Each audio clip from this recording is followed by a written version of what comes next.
Parents, we're going to start the meeting with the pledge when the board is ready to go. And that's why we're staying alongside here, and then we will reconvene outside.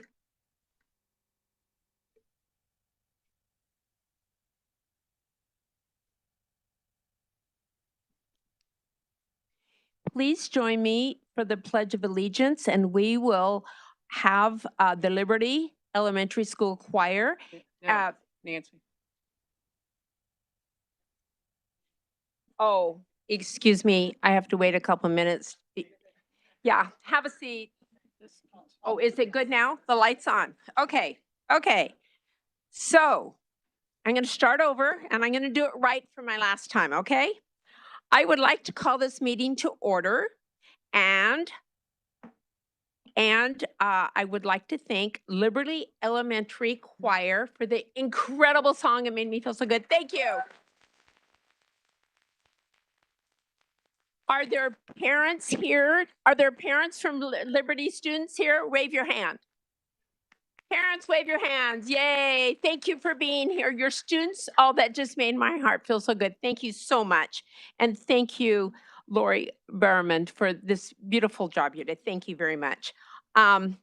So please join me in the Pledge of Allegiance led by the students at Liberty.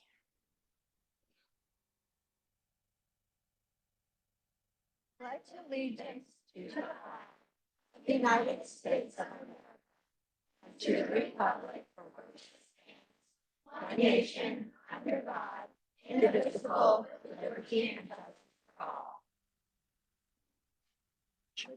Ow.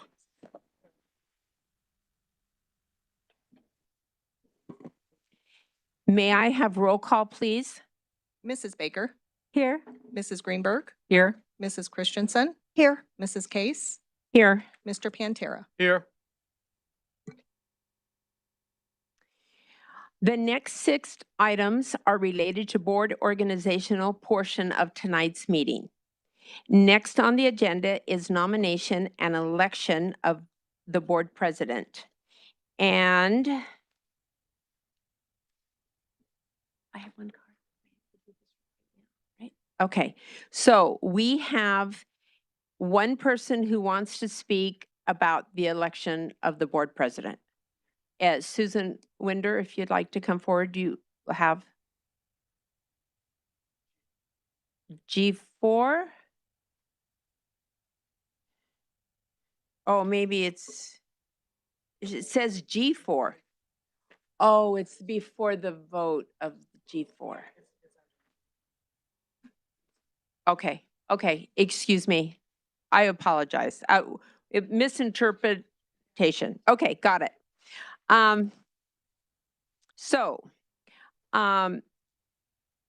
Does anyone have a nomination for the 2024 board president? Okay, I was going to make one. Okay. Mrs. Bay. I would like to nominate Anne Greenberg for president for the 2024 year. Oh. Okay. And I was going to nominate Carrie Baker. Okay. Are there any other nominations? Obviously, we don't talk. Can you tell?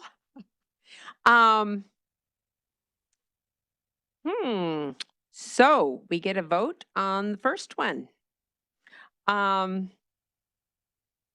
So although, let me just pause here for a moment before we vote. Can we talk about it? Do we have a motion? I move that we, what? Move to discuss about board president. How's that? There's a motion on the floor. So we have a motion so we can discuss. Well, yeah. Shockaroo, didn't know. See? I'm sorry, but I didn't want to break any open meeting laws. Well, yeah, I know we don't do that. No, we don't. First of all, I apologize. I have a mask on. I just had COVID, and out of abundance of precautions, I don't want to infect anyone. So I still have my mask on. But I just feel like in this year. We are facing a lot as a board, and I think Mrs. Greenberg has so much experience and so much knowledge, and she can lead us through this together as we, deal with school closures and superintendent and everything. And so with her leading us, I feel like her experience will be much appreciated. Okay. May I ask Mrs. Greenberg a question? Do you really want to do this? I mean, I have this big smile on my face as I go out the door from this job. I will serve as my colleagues wish me to serve, as I said previously. Okay, I think you're crazy, but if that's really what you want to do, okay.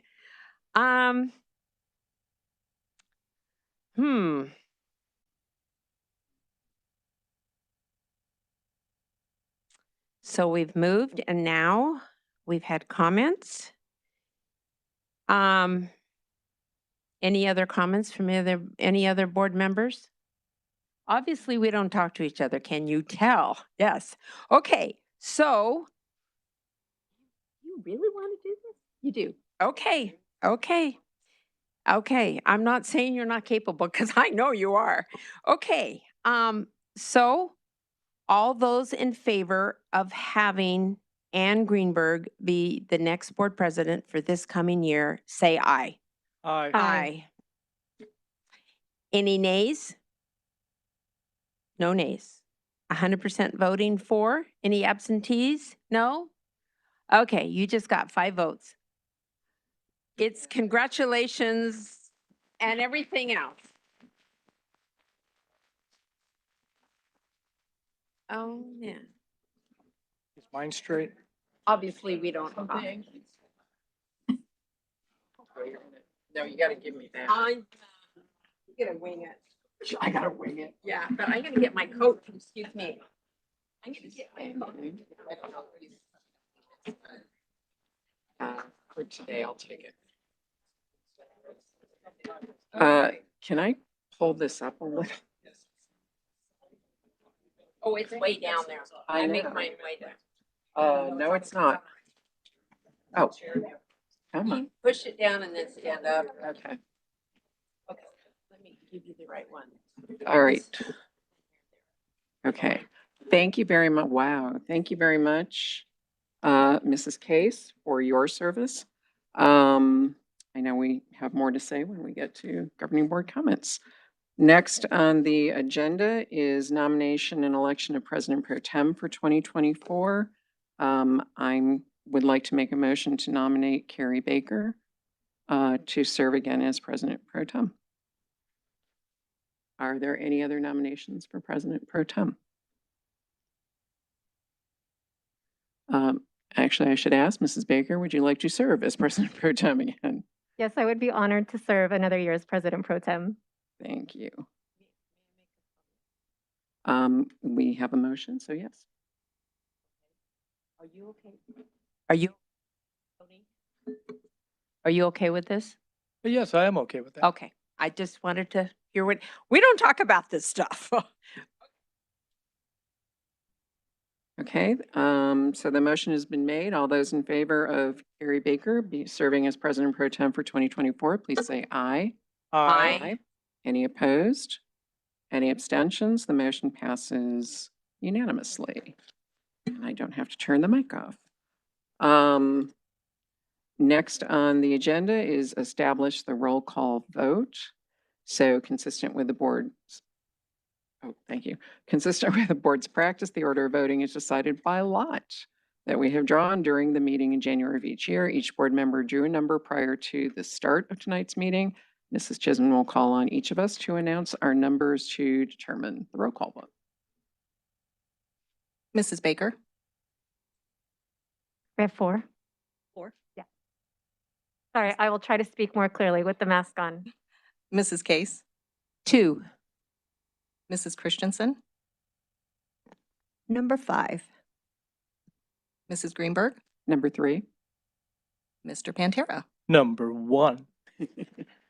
with a bullet. Well, Next on the agenda is approval of authorized signatories. We have no cards for public comment. So Mr. Pantera, may I have a motion to appoint all governing board members as authorized signatories for the 2024 calendar year. So moved. Does any board member wish to make a comment? Seeing none, all those in favor, please say aye. Aye. Aye. Any opposed? Say nay. Any abstentions? Motion passes unanimously. Next on the agenda is authorization of signature stamps. No cards, so may I have a motion to authorize the use of facsimile signature stamps of governing board members for the 2024 calendar year? Mr. Pantera? So moved. Any board members wishing to make a comment? Seeing none, all those in favor, please say aye. Aye. Aye. Any opposed? Any abstentions? Motion passes unanimously. And next on the agenda is approval of resolution number 556.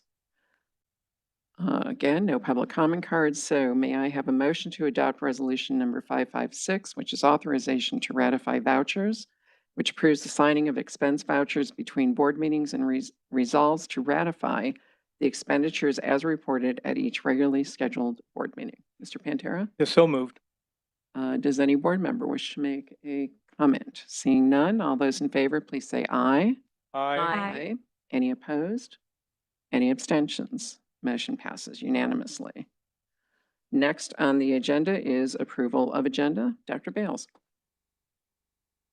Thank you, President Greenberg. Items approved by consent will not come up for discussion during the meeting, but will be approved when the agenda is adopted.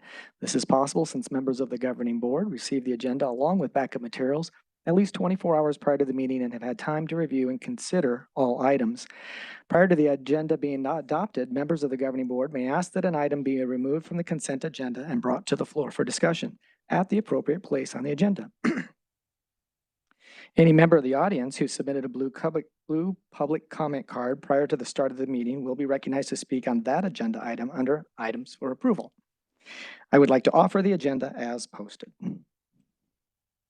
Thank you, Dr. Bales. Does any member of the governing board wish to have an item removed from the consent agenda and brought forward to the approval? Mrs. Christensen? I have two matters. I'm not approving the meeting minutes because there was an error from last, and that's part of the approval of the agenda, is my understanding. Is that correct? Please correct me if I'm wrong. You can move if you wish, you can move item F1, which is on the consent agenda. You can move that to Okay. the approval Okay, if you'd like to. I would. And then let me get the item number. I have another item that I would wish to.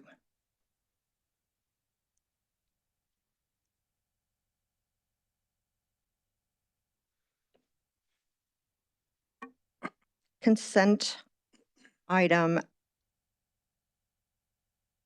Let's see. It's on the travel. I thought it was F5, but I just want to make sure it's the correct one. Secondary travel requests. Yeah, that would be F5. F5. So you want to move that to the consent agenda Would as like well? to, yes. Okay. Oh, yeah. Do you want 5 or do you want 5 and 6? I would like only 5. Only 5. Okay. Does any other member of the board wish to move an item? We have no. I'm sorry, which one was that moved again? Okay, I'll get there in a Oh, second. I'm sorry. Oh, no, it's we're moving items F1 and F5 Thank you. to the approval agenda. So it's as posted with the exception of F1 and F5. Those items will be moved to items for approval. And we will move them into the first spot. So it'll be F1 becomes G1 at the We end. typically put it at the end. Okay, then we will put it at the end. Right. So they will before- follow acceptance of gifts and donations and become G7 and G8.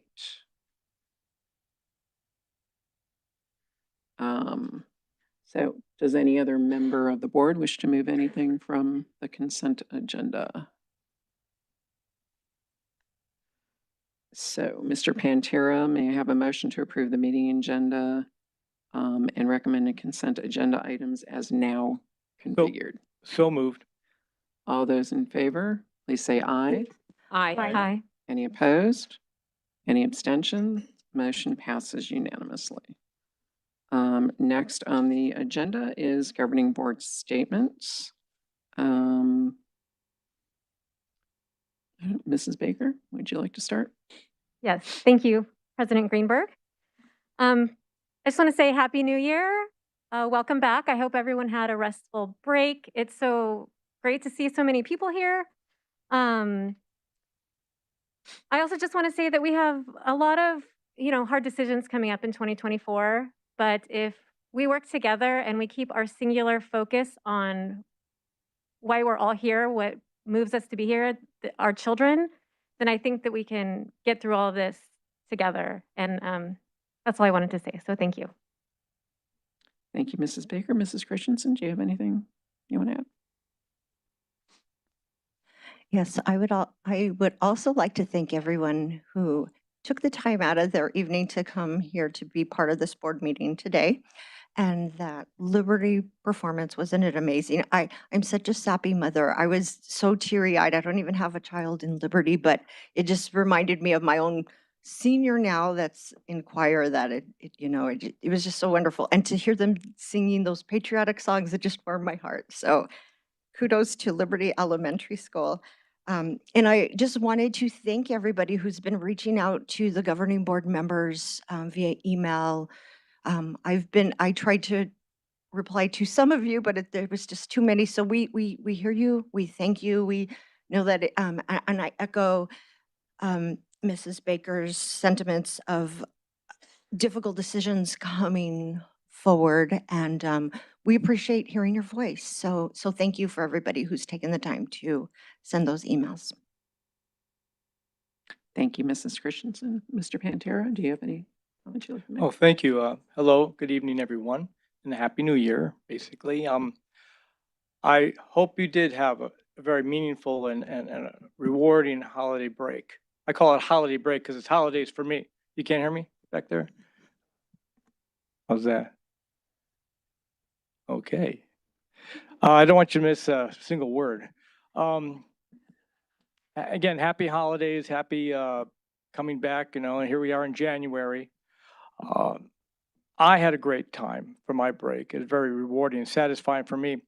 But it's not over for everybody. I was walking around the neighborhood the other day, and a lot of people still have holiday lights up in their homes and around their homes, which reminds me that, well, not everybody celebrates Christmas at the same time. The Orthodox groups do it at a different time. A lot of people don't put lights up, of course, because they don't celebrate at all. And we all live in the same neighborhoods. Lights are on, lights are off, it doesn't matter.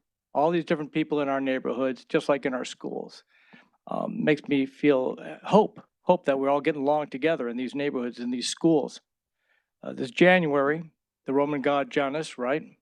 The god that looks forward and back, if you remember that from school. So I look back. I thought about, well, it's January, I should look back. And I think about some great things that just happened in December. We went to a graduation. Remember that graduation at Roadrunner? Who was there?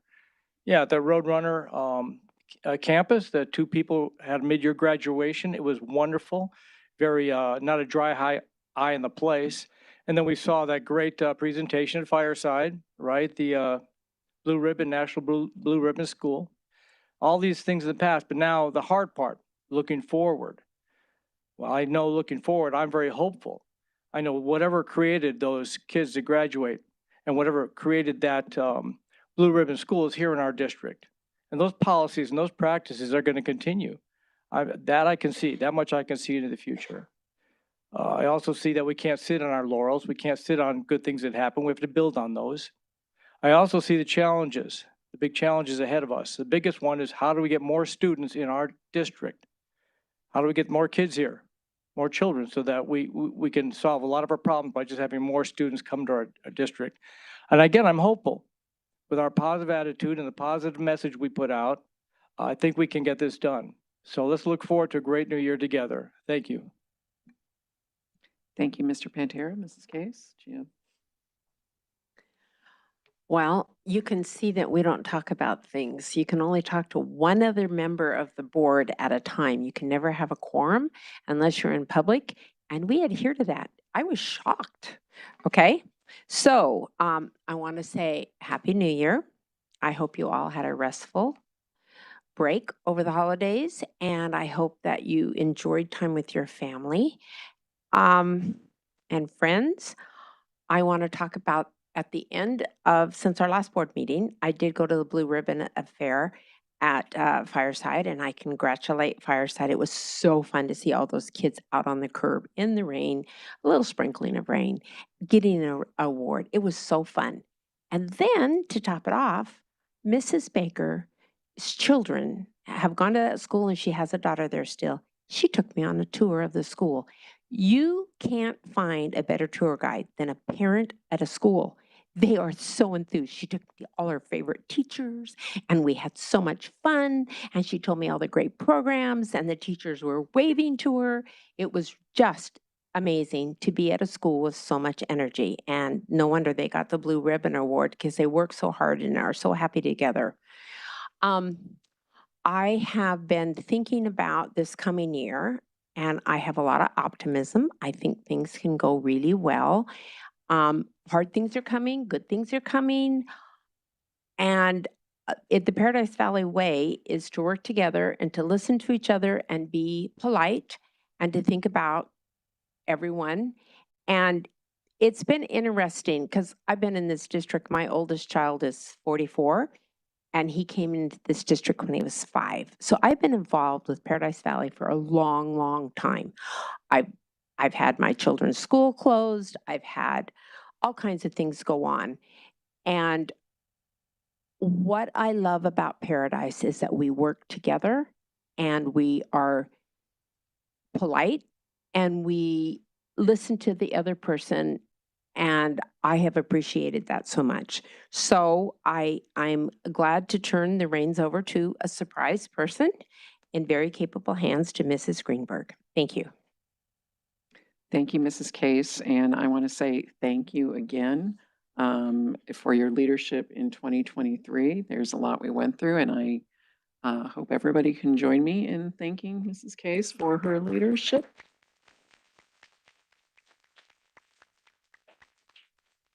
I also want to thank my colleagues for moving me to the middle school here. I guess I want to thank my colleagues for moving me here. And I don't have a lot to add. I think everybody's been saying it. Happy New Year. It seems strange to still say it January 11, but we'll say it all January. I hope everybody had an enormously relaxing and joyous break, and glad to see everybody back.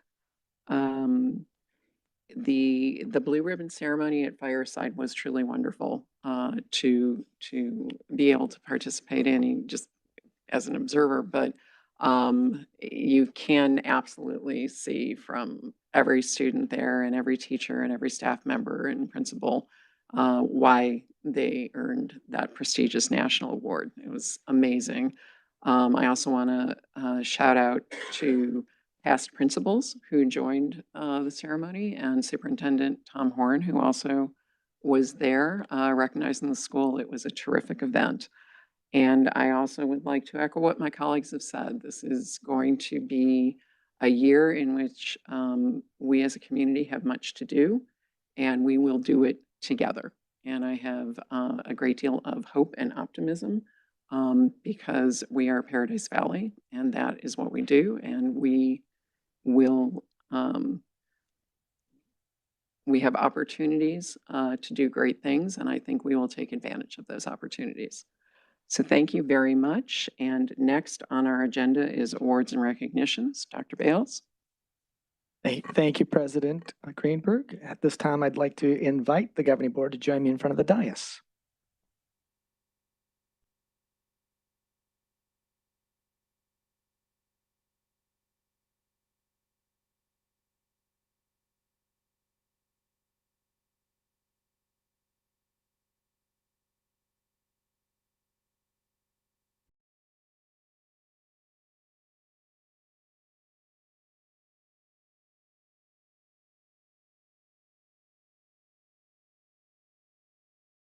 Good evening, President Greenberg, governing board members, Dr. Bales, members of cabinet, and attendees both in person and virtual. Tonight we have several recognitions to share with you. This evening we'll be inviting our honorees to the front of the room for their recognition and photo. When your name is called, please make your way to the front of the room. Our first recognition is the recipient of the Paradise Valley Education Association's Recognition of Professional Standards Award for Teachers. The honoree will be introduced this evening by Ms. Diane Siekman, PVEA President.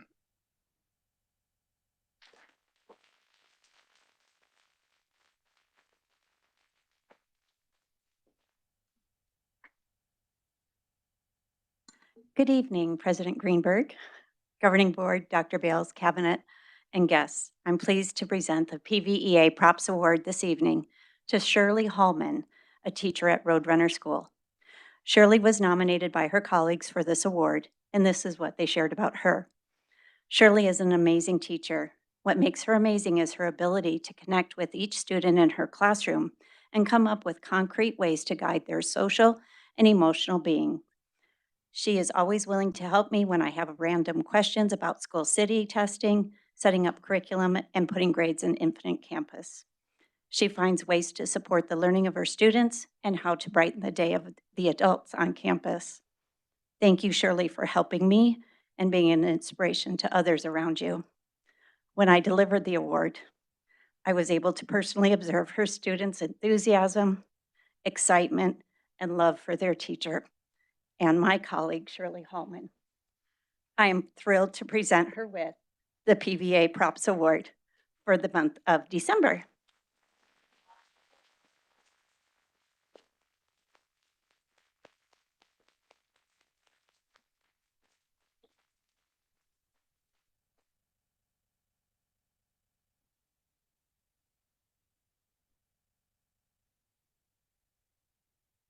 January, yeah, January, you're correct. Thank you.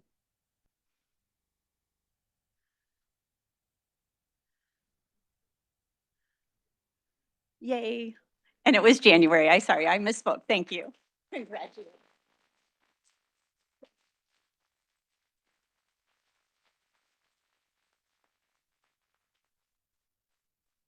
Next is the Paradise Valley Education Support Professional of the Month. PVSCA President Ms. Michelle Courtwright is here this evening to make the presentation.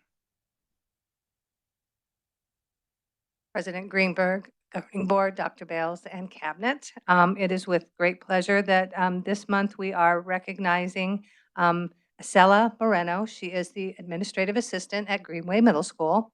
And we've heard a lot about Greenway over the past year, about their culture, their pride, about all the great things that are happening over there. And as I read through things like this, I realize it's not the walls, it's not the programs, it's not their mascot, it's the humans. It's the humans in that building. And her colleagues talk about her and they call her the Queen of Greenway. They say that she never has a bad day, and if she does, nobody knows it. They talk about how students will seek her out because she is kind and supportive. And as a grandparent and a parent, why wouldn't you want to send your child to a place where they are supported and cared for? That to me is just amazing. They say she's always welcoming, smiling. She does everything there. There was a time when there was no record secretary, so she wore both hats. And from what I understand, she did it very, very well. So these are the kind of employees that we have that make our district what it is. This is why parents send their kids here. It's not for the buildings. It's not for some of the other things. It's because we have humans like this. And it's with great pleasure that we recognize Acela Moreno for this month. Thank you.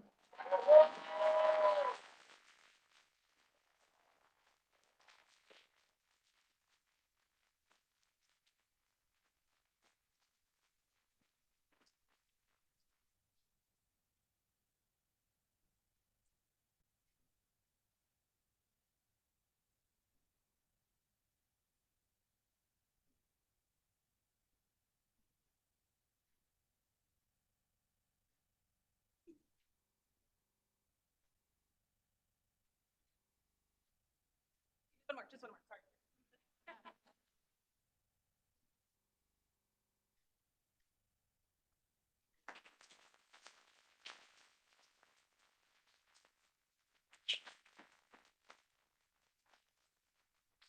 And last this evening is the first ever Administrators Celebrated for Excellence and Success Award sponsored by the Paradise Valley Principals Association.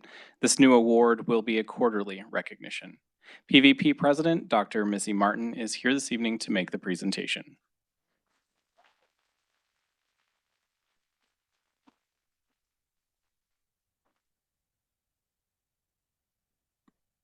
Well, good evening, President Greenberg, Governing Board members, Dr. Bales, Cabinet, and guests. It is my great honor to stand before you tonight representing an incredible group of leaders, our principals and vice principals of Paradise Valley. Each one of us brings endless hours of commitment and pure heart to the job we love. Our community, Cabinet, and Governing Board appointed us as leaders and entrusted us to engage, inspire, and nurture all students and staff through high-quality instruction, meaningful educational opportunities, and dynamic learning experiences. For the first time ever, in our PVP group's history, we would like to recognize one of our leaders for the ACES Award, Administrators Celebrated for Excellence and Support. While many principals were nominated, we'd like to celebrate Jenny Robles, the principal of Palomino Intermediate School.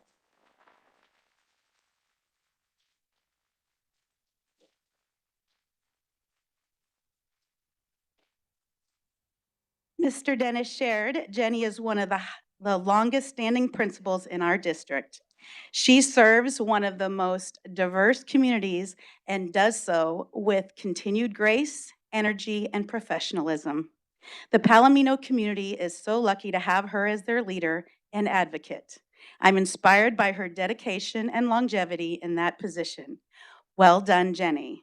So on behalf of the Paradise Valley principals, we honor Jenny Robles as a true leader and our first ever ACES Award recipient.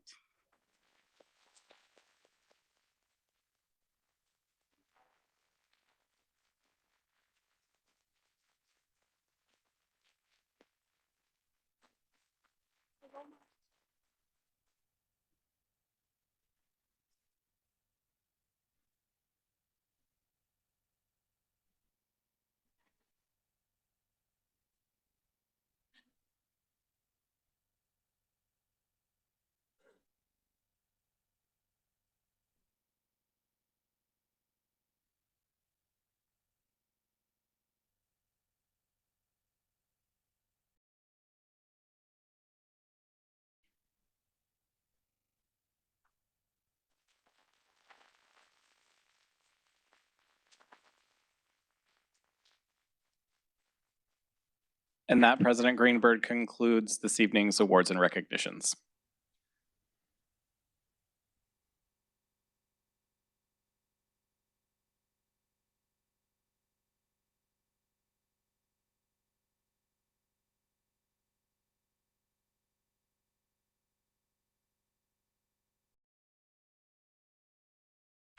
Thank you very much, and congratulations again to all of our worthy recipients. And next on the agenda is Superintendent comments. Dr. Bales.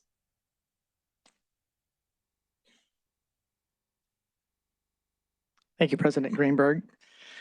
And Happy New Year to everybody as well. Welcome back to the second semester. And first semester did fly by very quickly. And this one will continue to accelerate through state testing and culminate with some wonderful graduation celebrations in May.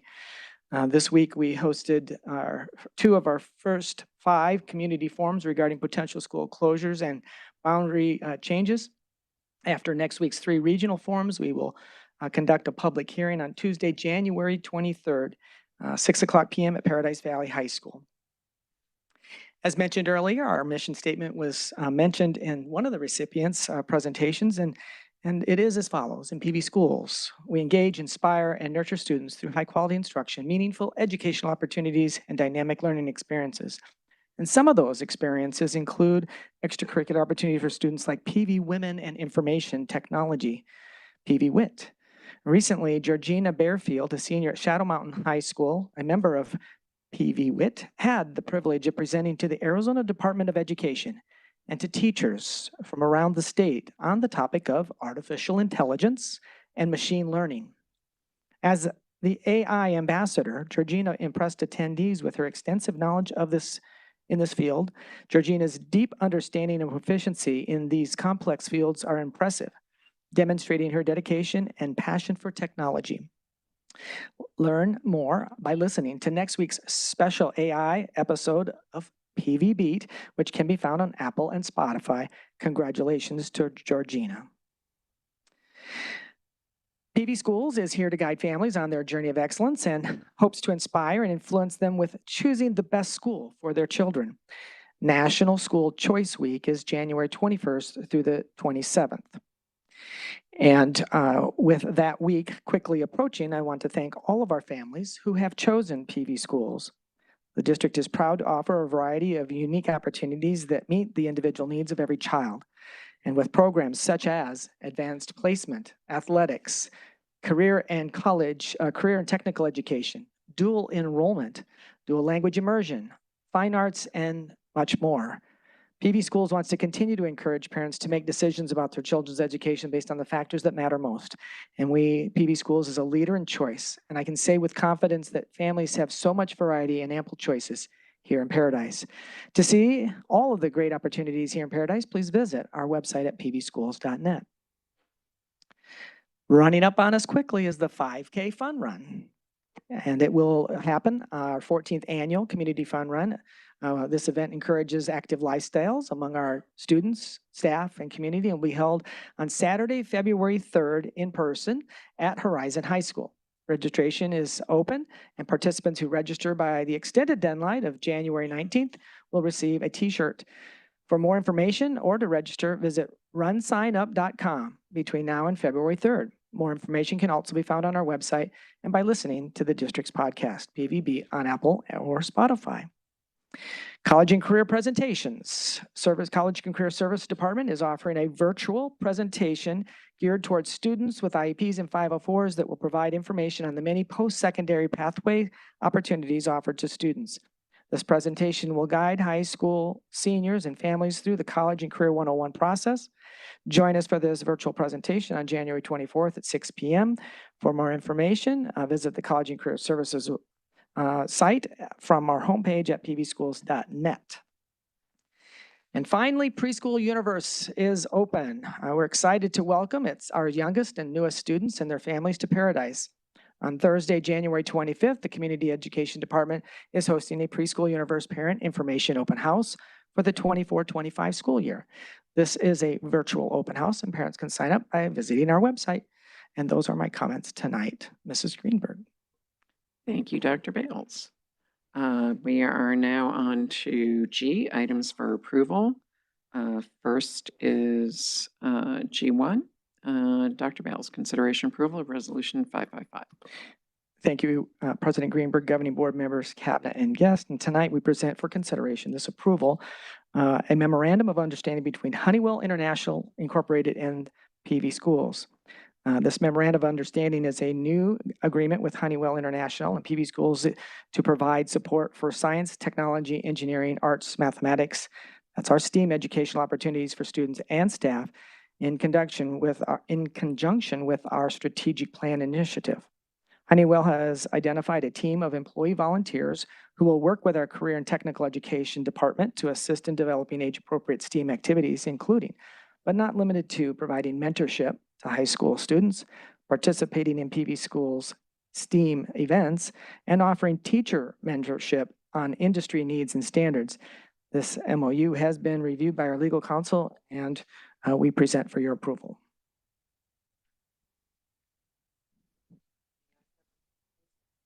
Yeah, turn your mic on. Thought I had, sorry. May I please have a motion to approve agenda item G1, resolution number 555, a memorandum of understanding between Honeywell International, Inc. and Paradise Valley Unified School District as presented? I move that we approve item G1 Thank on you. items for approval. Does any member of the board have a comment? Mrs. Christensen? Yes, I'm really excited about this opportunity to partner with Honeywell. They're a great organization.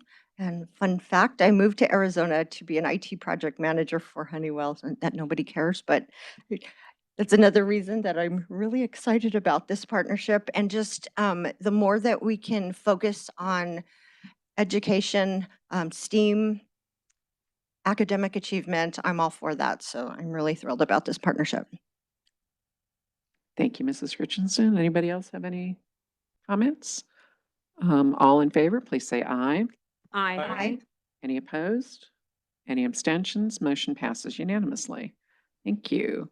Next on the agenda, item G2, Dr. Bales. Thank you, President Greenberg, governing board members, cabinet and guests. And tonight we present for consideration to approve purchase from current PV contract 22-14 PV JOC for EMS upgrades at Boulder Creek Elementary and Desert Trails Elementary. Ms. Berrigan will present.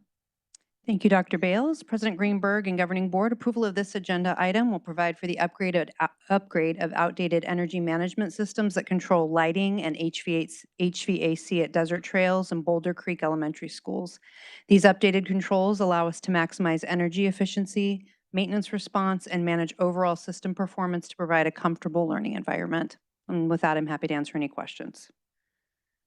Thank you, Mrs. Berrigan. We have no cards for public comment, so may I please have a motion to approve agenda item G2, purchase from the current PV contract 2214 PV JOC for EMS upgrades at Boulder Creek Elementary and Desert Trail Elementary Schools as presented. So moved. Does any board member wish to make any comment? Mrs. Case. I just want to say, whenever you have the electricity and those things more energy efficient the way they used, we save money in the district, and then that money can stay in the classroom with the teacher and with the students. So I am so glad that we do all we can to keep money in the classroom. So I appreciate this. Thank you. Thank you, Mrs. Case. Does anybody else have any comments? All those in favor, please say aye. Aye. Any opposed, please say nay. Any abstentions? Motion passes unanimously. Next on the agenda is item G3. Dr. Bales. President Greenberg, governing board members, cabinet and guests, and tonight we present for consideration to approve purchase from the current PV contract 22-14 JOC for gym tower and pump upgrades at Horizon High School. Ms. Berrigan, will you present? Thank you, Dr. Bales. President Greenberg and Governing Board, approval of this agenda item will provide for the replacement of failing pumps and variable flow drives that currently supply the Horizon Gym HVAC system. Additionally, the scope of work includes upgrades to the HVAC tower that will increase capacity and efficiency of the overall system. With that, I'm happy to answer any questions. Thank you, Mrs. Berrigan. I have no cards for G3, so Mr. Pantera, may I please have a motion to approve agenda item G3, the purchase from current PV contract 2214 PVGOC for gym tower and pump upgrades at Horizon High School as presented. I move that we approve item G3. Thank you. Does any board member wish to make a comment? Seeing none, all those in favor, please say aye. Aye. Aye. Any opposed, say nay. Any abstentions? Motion passes unanimously. Next on the agenda is item G4. Dr. Bales. Thank you, President Greenberg, governing board members, cabinet and guests, and tonight we present for consideration and approval purchase from current 1 GPA cooperative contract 2318P for architectural design services for pumping replacement project at Shadow Mountain High School. Ms. Berrigan, would you explain? Thank you, Dr. Bales. President Greenberg and Governing Board, before I explain this one, I was remiss in noting for items 2 and 3 as well as for G5, these are bond projects. And so it's not from the recently passed November 2023 bond yet, but from the November 2019 bond. And as always, we thank our community for the support of those funds. This item is for the approval that will allow us to engage with an architect, in this case Architechnology, and secure building renewal grant funding for this portion of the project. Architechnology is a selected architecture firm through the SFD, which is the School Facilities Division. I want to note, and as shared with the board previously, this item is still pending approval from the SFD, and what that means is we're waiting on that approval to know that they will then reimburse us for this portion of the project. We can approve this. If SFD for some reason does not approve our reimbursement for the funding of this project, we will bring it back to the board as an item that would be bond project. We won't just put it through as bond without bringing it back to the board, though. Happy to answer any questions. Thank you, Mrs. Berrigan. We do have a public comment card on G4. Susan Winder. Thank you. Good evening, Dr. Bales and board members. My name is Susan Winder, and I'm a taxpayer in the district. And I would like to share some information I discovered pertaining to agenda item G4. Have you ever heard of the word clientelism? It has to do with client politics, which is defined as an exchange of goods and services for political support.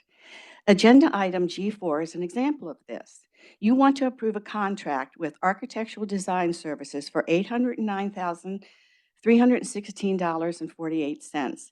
This company donated $3,000 to PV Schools Campaign PAC, who used this money to cover costs promoting passing of the district bond and overrides. This is clientelism. They support the passing of the bond and override to ensure they get a huge contract with the district. This is not the first instance of PV schools involving themselves in clientelism. Let's look at the 2022 school board race for PV school. Records show that Carrie Baker, Tony Pantera, and Susan Mantura accepted large donations from Wholesale Floors and Progressive Roofing. Mrs. Baker and Mr. Pantera each received $11,000 in the third quarter of the campaign, and Mrs. Matura received $14,000. Apparently, that didn't work for Susan Matura because she was not reelected. Once Baker and Pantera were elected, Wholesale Floors received a contract for $6,269,217, and Progressive Roofing a contract for $3,569,868. Client politics. It should also be noted that Wholesale Floors donated $5,000 to the override efforts and $3,000 to the bond campaign, both of which passed. Client politics. And here we go again. You want to award this contract to Architectural Design Services for over $800,000. The voters in this school district are not stupid, and they will not see this for what it is. They will see this for what it is, a great misuse of the tax dollars to ensure certain board members get elected in exchange for contracts awarded to their donors. I would like to suggest, in the interest of transparency in the public, the most effective solution would be to have the board members involved recuse themselves from this voting on agenda item G4. Thank you for taking the time to listen to me.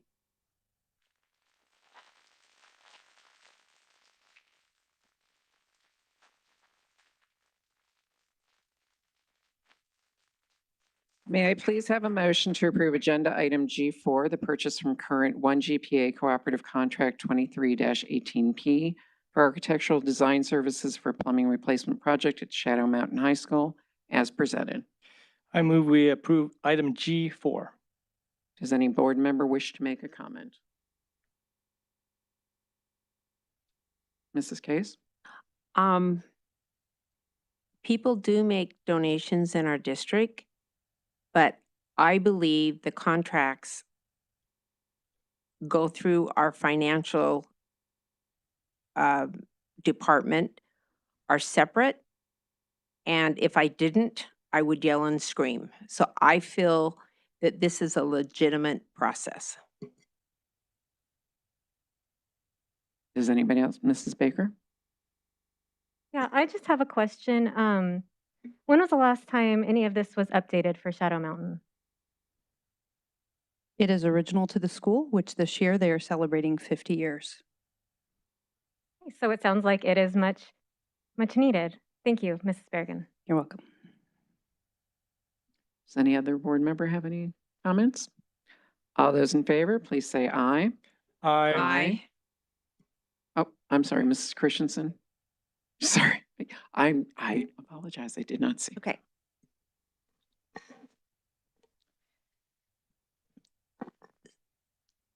These votes are always difficult for me because one of my campaign promises was to run on fiscal responsibility. And I understand that we do still have bond dollars left over, but bond dollars are still taxpayer dollars, as well as things that go into M&O, things that come from the federal government, state, and local taxes. So to me, it just, I think there's improvements that we can make, especially considering the heavy decisions that are coming up based on financial reasons, including school closures. So just a lot of these expenditures, while they really need to happen, I just think that we just need to be more aware and more conscious and consider how it looks to our taxpayers. Mrs. Case? I have a comment. I would like to ask Mrs.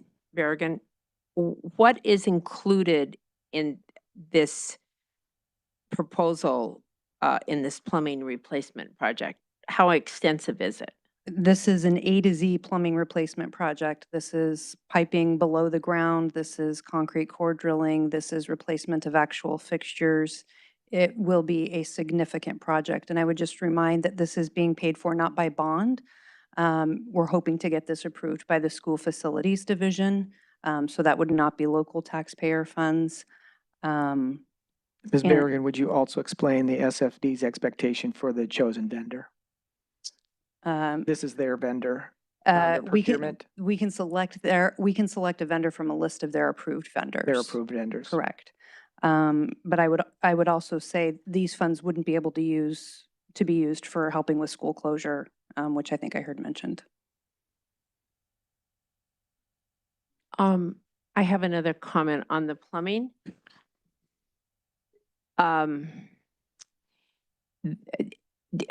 Plumbing costs have gone up considerably.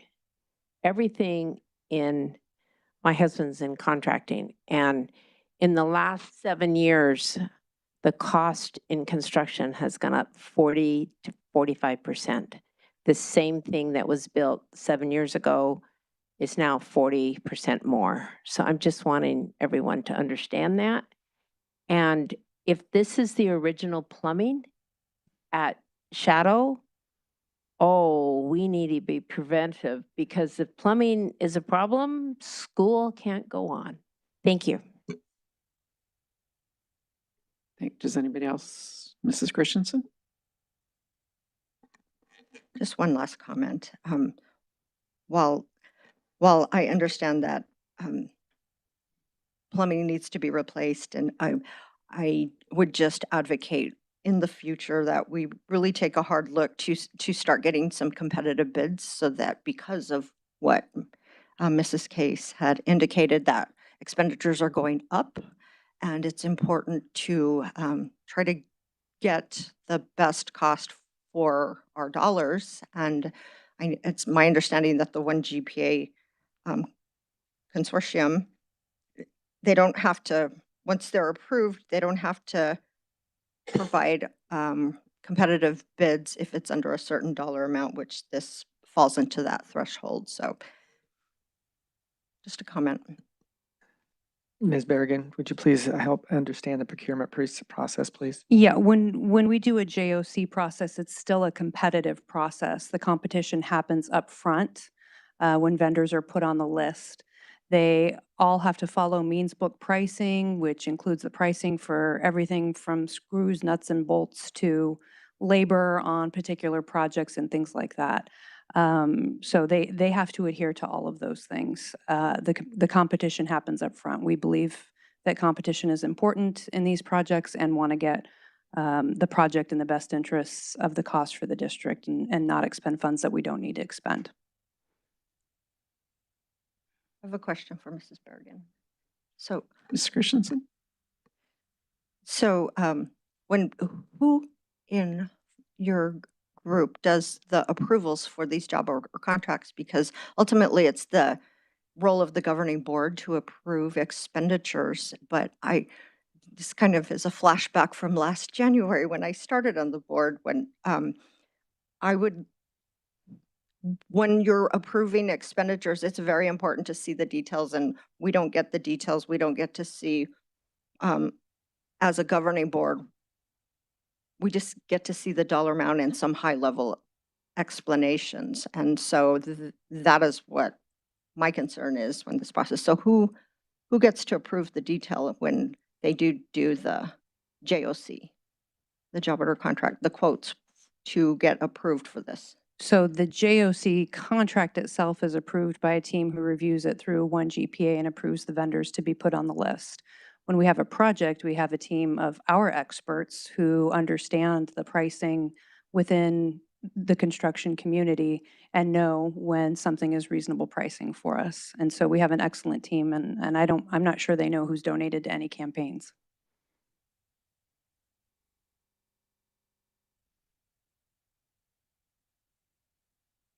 Does any member, anybody have any other comments?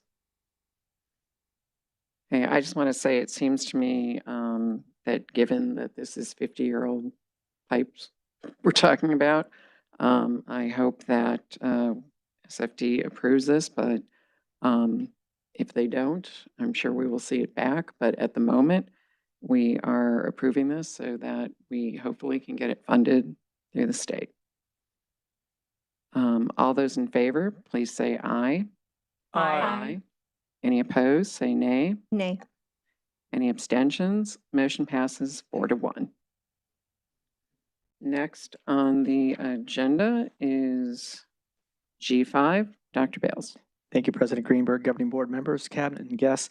And tonight present for consideration to approve purchase from the current 1 GPA cooperative contract 23-18P for architectural and design services fee for the kitchen remodel at Paradise Valley High School. Ms. Berrigan?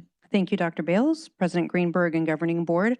This one is another bond project, and approval of this one will enable us to engage with an architect to design the remodel of the kitchen and cafeteria at PV High School.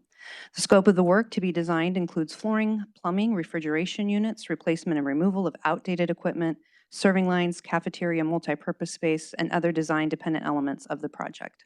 And I'm happy to answer any questions. Thank you, Mrs. Barrett. We need a motion first.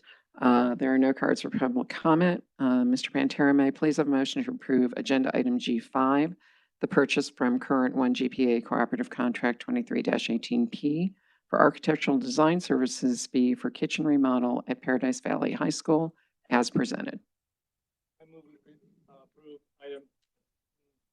I move we approve item G5.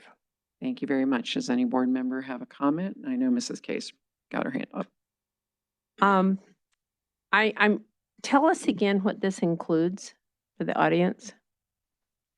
Yes. Mrs. Case, the scope of work to be designed includes flooring, plumbing, refrigeration units, replacement, removal of outdated equipment, serving lines, cafeteria and multipurpose space, and other design-dependent elements.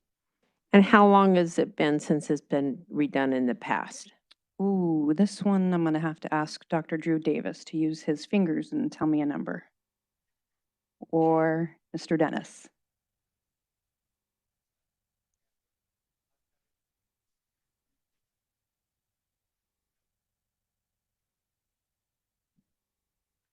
Mrs. There you have Berrigan, can you repeat that? Oh.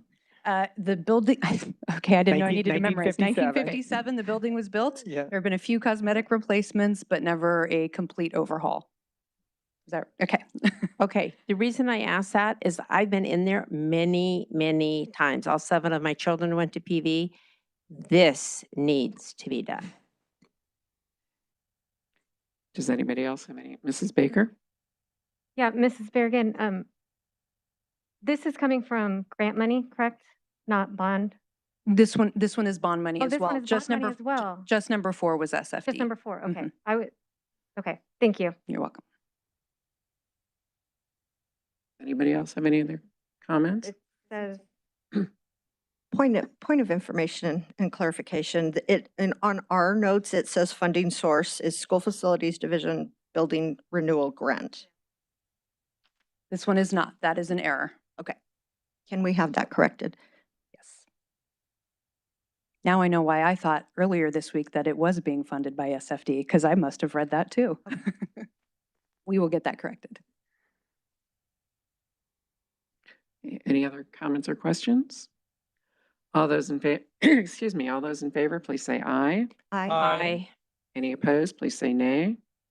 Any abstentions? Motion passes unanimously.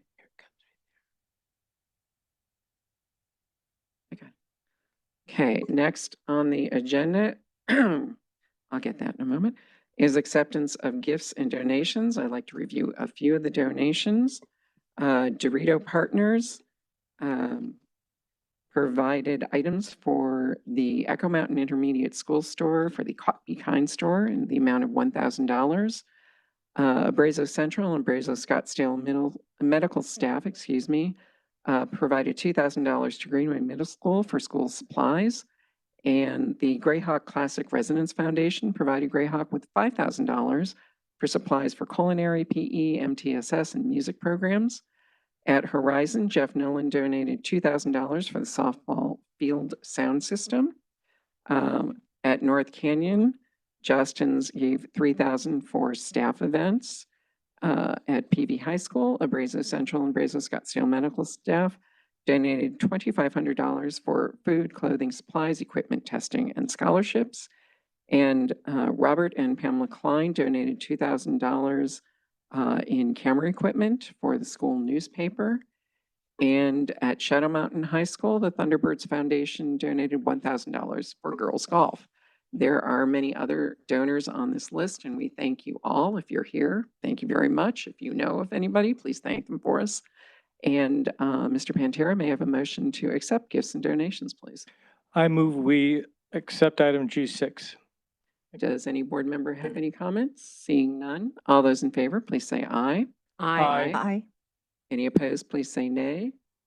Any abstentions? Motion passes unanimously. Next on the agenda, we have two items that were moved from the consent agenda. So the first is approval of minutes for, of the December 5th Governing Board study session, December 7th Governing Board regular meeting. Dr. Bales. Thank you, President Greenberg. These are the minutes as presented, and we'd be happy to answer any questions. Mr. Pantera, may I have a motion to approve the minutes of the two meetings of December 5th and December 7th meeting as presented? So moved. Any comments? Mrs. Christensen? Yes. So on the December 7th meeting minutes, 7th regular governing board meeting, page 7, near the top, it discusses comments and then technical issues. My comments that I made were during that technical issue, and my comments on the video were not, they were cut off on the video. And so I just wanted to repeat. I can't say verbatim word for word because I'm usually unscripted. So I am just going to add some bullet items so that we can get those corrected since it wasn't on the video or in the minutes. And I can say those comments now. During the technical issue, prior to the break, I would like to go on record to say that I thought the committee did a phenomenal job. It was very thorough. And I'm referring to the school closure committee. The meetings, while very organized and very detailed, they did not follow open meeting law, and they did not allow members of the public to attend these meetings, nor did they post their meeting minutes. And when it got cut off, I was talking about, I have calls into both the County Attorney General's office and the Maricopa County Attorney's office and the Attorney General's office for the state of Arizona. And I believe that these are open meeting law violations and all those meetings should be null and void. And so I would like those put back in the minutes on record that I did make those statements during the blackout of the video. Mrs. Greenberg, just as a point of clarification, as a result of Mrs. Christensen's comments that evening, I did seek legal counsel advice. They advised that the process is legal, and at my direction, it was also forwarded to the Arizona Attorney General's office for confirmation, and we were waiting for their expedited review. But the first round of legal counsel review suggests that our process completes and satisfies the open meeting law requirements. specifically because the community forums are being held publicly and appropriately notified with agenda and minutes, as well as the recommendation was to call for a public hearing, which has been scheduled for January 23rd, which will also continue to meet open meeting law requirements with meeting notice, agenda, and minutes. Thank you, Dr. Bales. Does anybody else have any? I have a question. So the exact words I said aren't in these minutes either, are they? Right?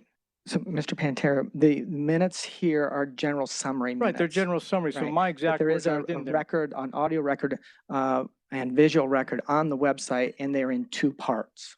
Oh, I see. Yeah. So people here heard me. People in the But room some heard people it, and it was online did recorded not, online, because but it's presented and published in two videos that are up there. and so the people online need to hear what we're saying here also, you're saying. Is that true? They can go back and hear it in the two portions, I believe. Mm-hmm. Okay, and okay, so that makes it okay. I'm just trying to catch up on what's going on here. Just as another point of information for the board, the technical difficulties that night have been researched as thoroughly as possible. We've been unable to replicate that. We understand that others using YouTube service that night also had interruptions. So we believe there may have been an interruption in the servers at the YouTube channel level and not at ours. So, we're trying to create some redundancy and make sure that it's error free, but we believe that that particular issue that night was outside of our control. Thank you. And Mrs. Christensen? Just one more point of clarification. Mr. Pantera, you were given the opportunity to repeat your statement and I was not. That's why I'm just asking for those records to be put back in because you were able to restate after we restarted. Oh, okay, I'm catching up. Yeah. I'm trying to understand. Thank you. You're welcome. Are there any other comments from the board? Seeing none, we have a motion to approve the minutes of our previous two meetings. All those in favor, please say aye. Aye. Aye. Any opposed?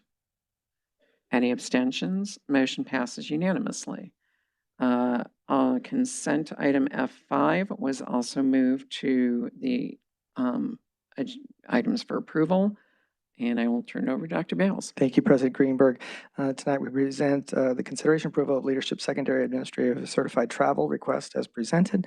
While Dr. Corson is not here, I will do my best. I believe Mr. Dennis is here as also. Should we be able to answer your questions?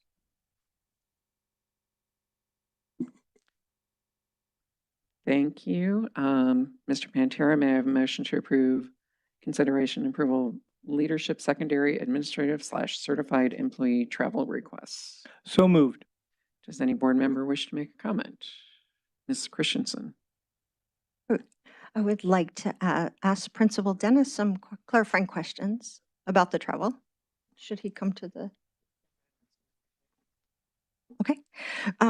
I was just wondering what the purpose of the travel is because it seems like it's not an educator, but this individual is a counselor going to educating Latinos for the future of America. And so I just wanted to know the purpose of the travel and why this was decided Is for. it Carlos Monterosa? It's It the lead is. conference in San Antonio. Yes, it is. He is one of our counselors. Okay. One of our 5 counselors. He's a member. He's the sponsor of our lead club at school. Okay. And he, as a Latino with Latino children that go to PV, and we have a large population You as do, well. yeah. And this is a conference of educators and counselors that go there to help promote the education of Latino children. I don't have the brochure in front of me. No. He went a that's couple fine. years ago, and that's what it is. Okay. No, I tried to do some research on that. I was just wondering why this particular individual was going to not, because it seemed to me that it was for educators and this is a counselor traveling. So I'm just trying to get. And that a counselor is an educator. So, Well, yeah, I mean, that's, understand that. I don't mean that way, but yeah. Yep. No, I get it. Yeah. Just, okay. Yeah, he works with kids every day. He leads classroom discussions. He does Okay. registrations, all that sort of thing. So he's very involved in our student population other than just, academic advisement and things like that. So it's Thank very you for the- beneficial for him. Thank you for the clarification on. Okay. Mhm. Anything else? Does any other board member have any comments or questions? Okay. Thank you. Thank you, Mr. Dennis. Ms. Christensen? Yeah, I just have a comment. And last year I had the pleasure of participating in Paradise Valley's graduation, and it was amazing because it reminded me, I'm from New Mexico, and the names that were read were very similar to my hometown, and you and I had a conversation about that. And so my reason for bringing this up is not about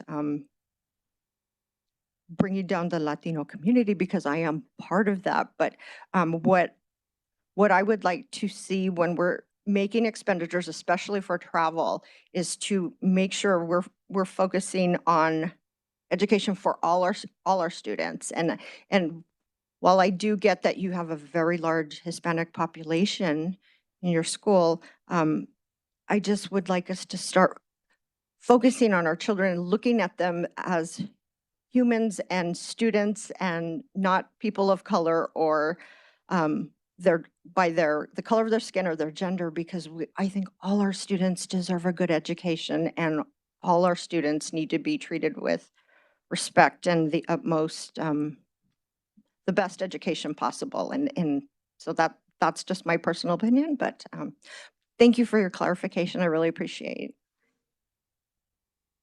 Thank you. Does any other, excuse me, any other member of the board have any comments? Oh, I do.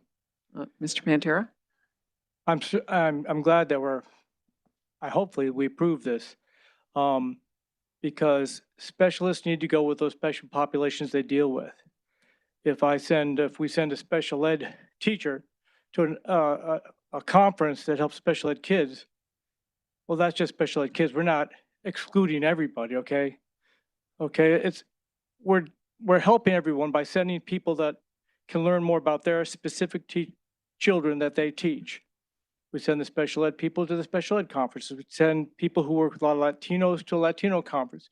We send someone who's gifted to the gifted conference. So we are helping all the children. This is not an example of not doing that. Thank you, Mr. Pantera. Does anybody else have any other comments? Seeing none, all those in favor of approving the travel request as presented, please say aye. Aye. Any opposed? Any abstentions? I abstain. Motion passes 4-0 with 1 abstention.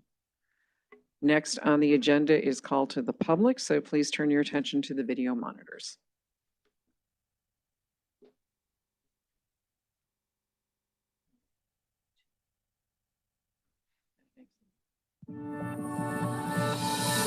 Call to the Public is about to convene. This portion of today's meeting allows the public the opportunity to address the governing board.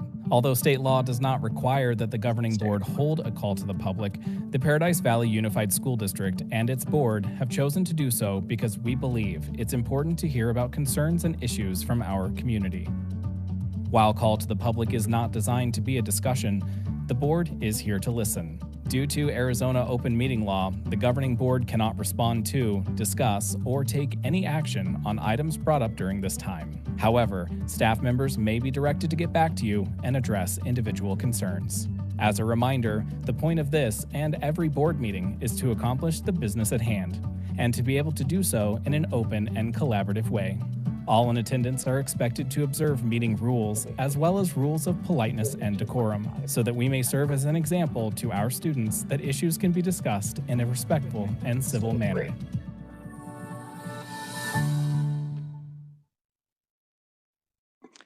Thank you very much. Tonight we have 16 people who have submitted comment cards prior to the start of the meeting. Excuse me, each speaker will have 2.5 minutes for remarks. And as a reminder, we ask that you please direct your comments to the board. Please state your first and last name when you come to the podium. Our first speaker will be Jennifer Ariza, and our next speaker will be Matt List.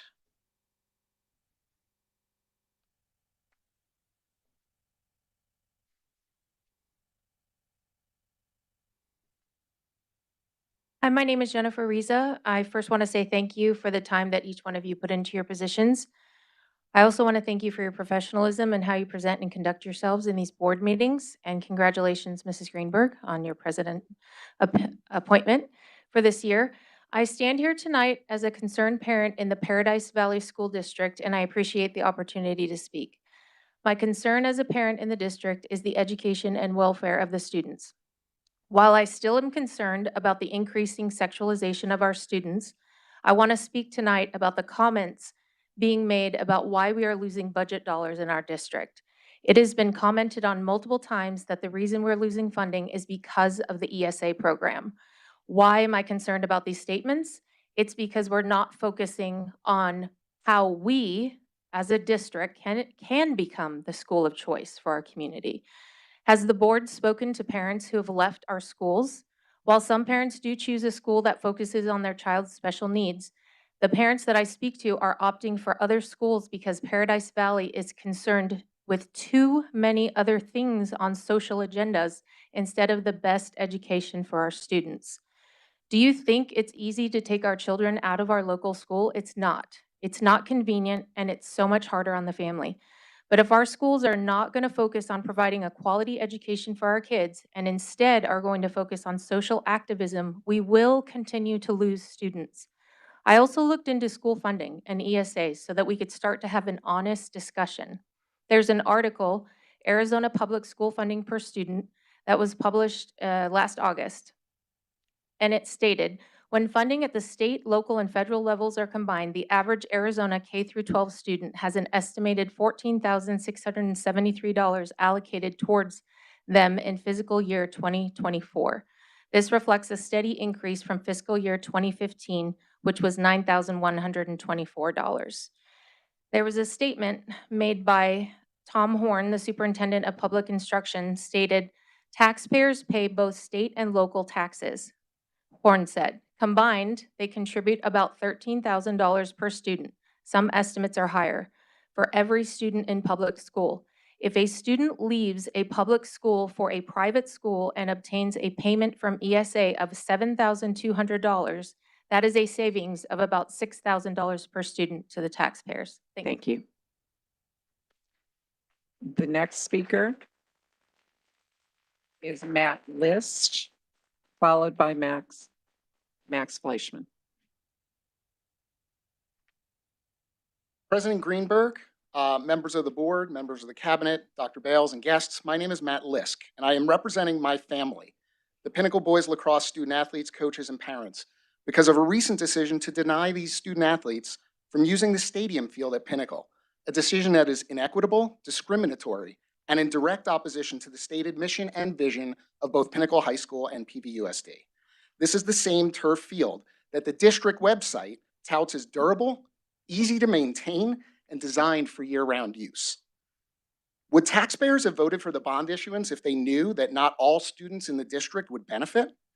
Our student athletes see the stadium field on any given fall Saturday, from sunup to sundown, filled with youth football programs, where a large majority of participants do not and will not attend PVUSD schools. Yet students who are enrolled in district schools cannot use their own field. It makes no sense. Our request was to use the field for 6 home games for the varsity and JV teams and 2 potential varsity playoff games, a total of less than 12 hours of game action in 3 months, equivalent to the wear and tear of 1 week of use by the football team or 1 weekend of youth football. Our families are holding pictures, if you notice, of a slogan recently painted on the school's athletic building that declares the campus Pioneer Nation, implying that we are all in this together. We are all one nation. But I've got 50+ student athletes over here that will tell you it doesn't feel that way. While lacrosse is not an officially recognized AIA sport, it doesn't matter. It is a well-organized club sport with 16 varsity and 17 JV programs statewide. The completely self-funded lacrosse program has served 50+ student athletes every year since 2017, with 15% of those student athletes earning post-secondary scholarship opportunities, a number that's actually better than most official AIA sports. Pinnacle Boys Lacrosse is also a no-cut team like the Venerable football program, with student athletes representing 3 of the 5 district high schools. Our roster is also filled with students from traditionally underserved populations, all of whom already face too many barriers when it comes to equitable resources. Yet Pinnacle and district leadership are putting obstacles in the way of these student athletes who just want an opportunity to represent their school and compete on a safe field worthy of high-level competition. We request an opportunity to share more about all the failures in leadership at Pinnacle, including the mob-like threat to disengage if we brought this issue. Thank you.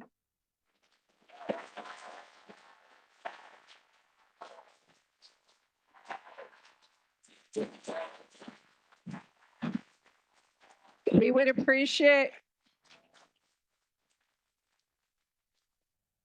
We understand there's high emotions, but we would appreciate tone it down a little bit. Next on the agenda, or excuse me, next comment is Max Fleischman, followed by Cameron Conti.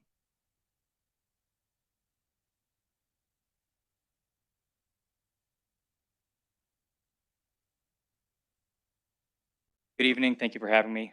My name is Max Fleischman. I'm the head coach at Pinnacle Boys Lacrosse.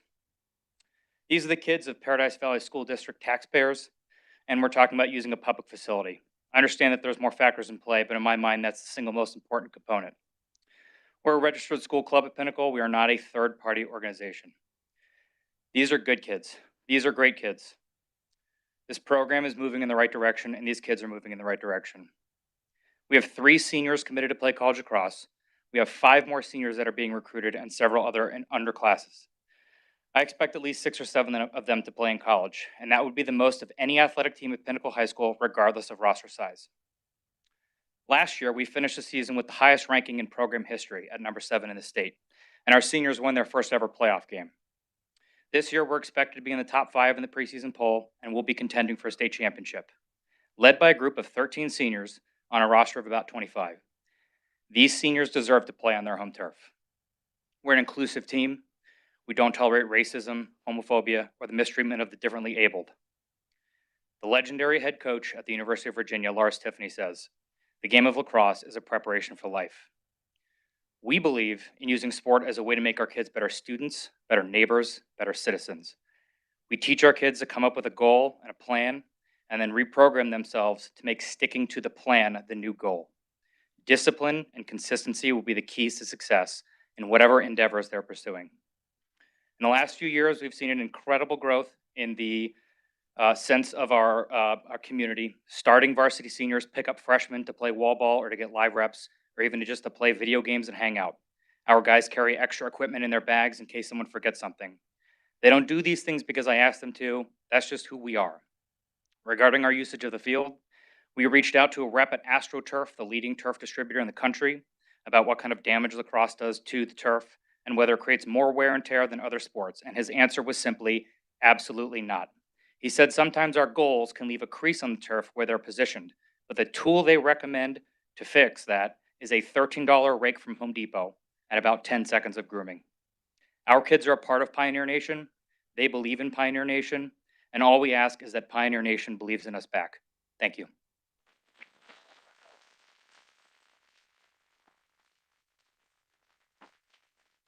Our next is Cameron Conti, followed by Vanessa Bayese. I apologize if I mispronounced that. Cameron? Ladies and gentlemen of the school district board, esteemed ministers, parents, and fellow students, good evening. My name is Cameron Conti, and I stand before you not just as a senior at Pinnacle High School, but a proud lacrosse player who has been part of this sports community since freshman year and have been fortunate enough to be named captain for the past 2 years. I'm extremely blessed to be committed to Westminster University in Salt Lake City, Utah, where I'll be studying pre-professional health while also having the opportunity to play Division II NCAA lacrosse. In our 2024 graduating class, we have a total of 7 student athletes that are committed or soon to be committed to further their education while playing lacrosse. Today, I stand not only as an individual, but also as a representative of my teammates, unified in our pursuit of fairness and equality. Majority of my teammates have been playing lacrosse since they were little kids. For me, lacrosse is a newer sport of mine, but within the 4 years of playing, it has become my passion. Lacrosse is more than a game to us. It's a shared brotherhood, and it has shaped our high school experiences, creating lasting memories and bonding with friends. The countless hours of practice and personal dedication have molded our skills and installed pride in our team. All this work and dedication is what builds our skill sets for what? The game. I feel that it is important that we are granted and or treated with the same respect that every other organization at Pinnacle is offered. I understand that field allocation is a complex matter, influenced by various factors. However, it is disheartening to see our team relegated to the sidelines, especially when we're witnessing youth football leagues such as Storm receiving priority over us. It is downright embarrassing that we are not given the opportunity, the equal opportunity, to play on our home field for our lacrosse games. Our ask is simple: grant us the same respect and equal treatment given to the other sports organizations. In addition, my teammates have experienced a number of negative comments made towards them, our sport, by coaches and teachers at Pinnacle. Some of the negative comments my teammates have heard from coaches at Pinnacle include telling students wearing their lacrosse jerseys on game day to never wear them in the classroom again, and that lacrosse does not belong at Pinnacle. My teammates feel very intimidated by these comments, and it does not help with the morale that we are constantly trying to build up as a team. Our request is not excessive. We seek permission to use the field for approximately 16 home games this year, both varsity and junior varsity, including playoffs. It's not only about the games, but about the sense of belonging, pride, and the right to play our beloved sport on the field that we have earned the privilege to call our own. Ultimately, I urge the school district board to consider the broader implications of this issue. Granting our lacrosse team access to the main field is not just a matter of allocation, it is upholding the values of equality, fairness, and fostering a supportive community.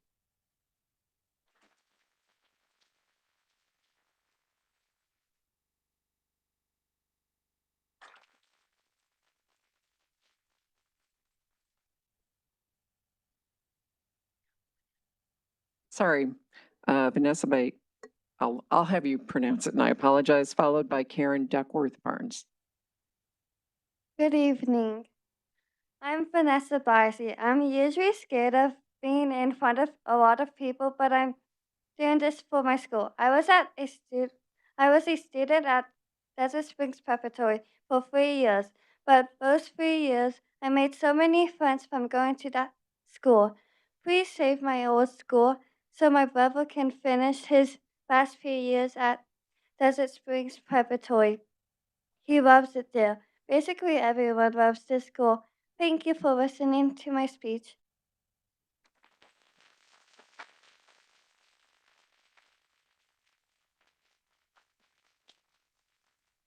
Thank you, Vanessa.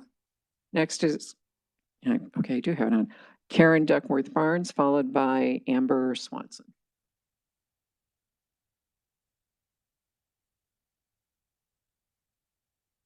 Thank you, Madam President, members of the board, and Dr. Bales. I appreciate the opportunity to speak on a non-agenda item tonight.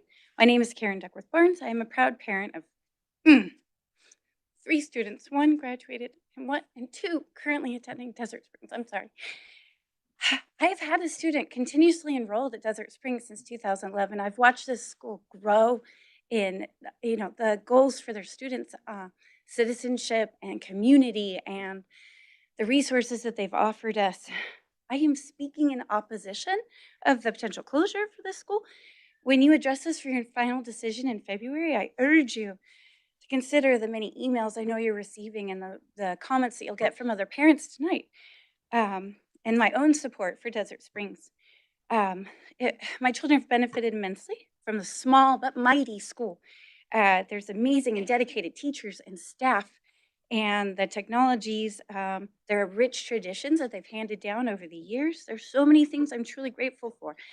My 2 youngest started in preschool with the Sun Kids program. All 3 have had wonderful homeroom teachers. 2 experienced the amazing gifted program. They've benefited from the range of educational resources, the leadership, but where my heart truly breaks, contemplating the closure, is my youngest. He has an IEP. He was a kindergartner during the pandemic. He really fell behind. We suffered during that remote learning time. It's no fault of the school. It was all on our end at home. He couldn't type yet. I was on a laptop for a year. So now he has the most amazing team you could ever ask for, who are addressing these needs. They're catching him up. They're getting him back on track.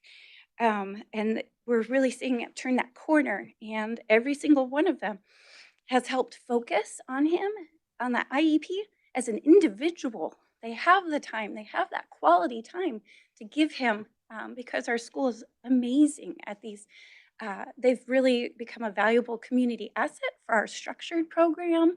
I'm out of boundaries. I have diligently driven my kids since 2011, thousands of times down the road, 15 minutes to this school, back and forth 3 times a day, sometimes when they were preschool or ward assemblies or things like that. That was a commitment I made to them because Desert Springs was so great. When I started with my first kindergartner, when I have a 6th grader now, I'm wearing his shirt. He's a big guy. He's getting ready to move on.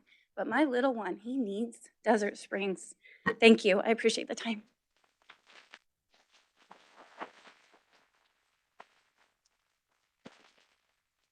Thank you. Next is Amber Swanson, followed by Cassandra Perez. Hi, my name is Amber Swanson. Thank you for having me. I wanted to speak a little bit about open enrollment. The district's suggestion that closing Desert Springs will result in an increase in enrollment at North Ranch and Liberty is, I think, yet another fabrication in this situation. Desert Springs has a 65% open enrollment. We choose to send our children here. Desert Springs is not my home school. I actually came from Montessori school, and then I went to charter school, and then I went to private school, and I ended up at Desert Springs by choice, as 65% of our parents do, because the community there is amazing. And telling us that you're going to close it, that's still not going to make us go to these PV school districts. I'm not going to uproot my son in his last year and send him to North Ranch or Liberty, where he's going to get uprooted again in another year. He's in 5th grade. He's been there since kindergarten, 1st grade. He's progressed along with the school. Like we have grown as a community, and our projected increases for enrollment, I think, in these other schools are over exaggerated. I'm going to be honest. If my school closes, I'm going into the Scottsdale School District, just so he has less changes, 6th, 7th, and 8th in Scottsdale versus going somewhere for 6th and then somewhere else for 7th and 8th and then somewhere else for high school. These kids went through COVID, which was horrible.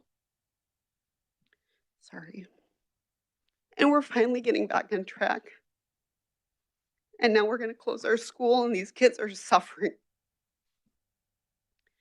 So the same thing is going to happen that has happened when Sandpiper Boundaries didn't want to change. They opened a Spanish immersion program, and people in our district, myself included, my son didn't want to do Spanish immersion, so we went to Desert Springs. And I think a lot of what is missing is an extra program in our school just to boost our enrollment. But honestly, our footprint is huge. Our community is huge. I really feel like uprooting our structured program is going to be detrimental to those kids.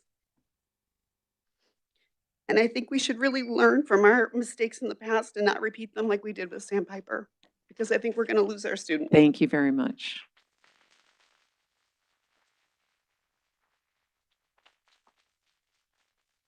Next, Cassandra Perez, followed by Sanwa Duncanson.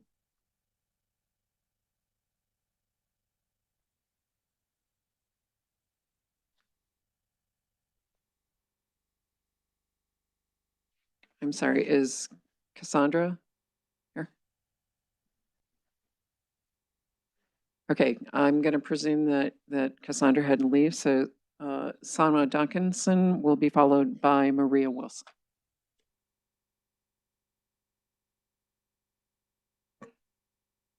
Good evening, board members. My name is Sanwa Duncanson, and our son Johnny is in kindergarten at Desert Springs Prep. I'd like to take this opportunity to share our experience with the school and share our support for the school.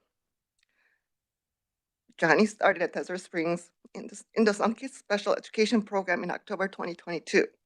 He had severe social emotional delays, and after seeing our son struggle in 2 schools, including a private one, we were referred to Desert Springs. Last year at Desert Springs, Johnny was in the regular pre-K program in the morning and the Some Kids program in the afternoon. His pre-K teacher, Debbie Ninsel, and Some Kids teacher, Nettie DiCarlo, partnered up and were devoted to doing everything they could to help our son improve. They worked together to make the transition between the 2 programs seamless and create a warm and supportive environment, which really helped them grow and improve. Desert Spring was able to do for our son in a matter of months, what others couldn't do in years. In fact, I'm thrilled to share with you today that our son Johnny was tested after he turned 5 years old, and everyone determined that he no longer needed continuing support. This year, he has another amazing teacher, and Johnny continues to grow and thrive in mainstream education at Desert Springs. I'm sure Johnny's not the only kid Desert Springs has helped like this. And I don't know where he would be today if it weren't for this school. In the last meeting, some of you said you care deeply about the kids. If you do, I urge you to reconsider and not close a school that is not only top rated nationally academically, but is also well known for its welcoming and inclusive environment for structured children and for helping kids like ours. Thank you.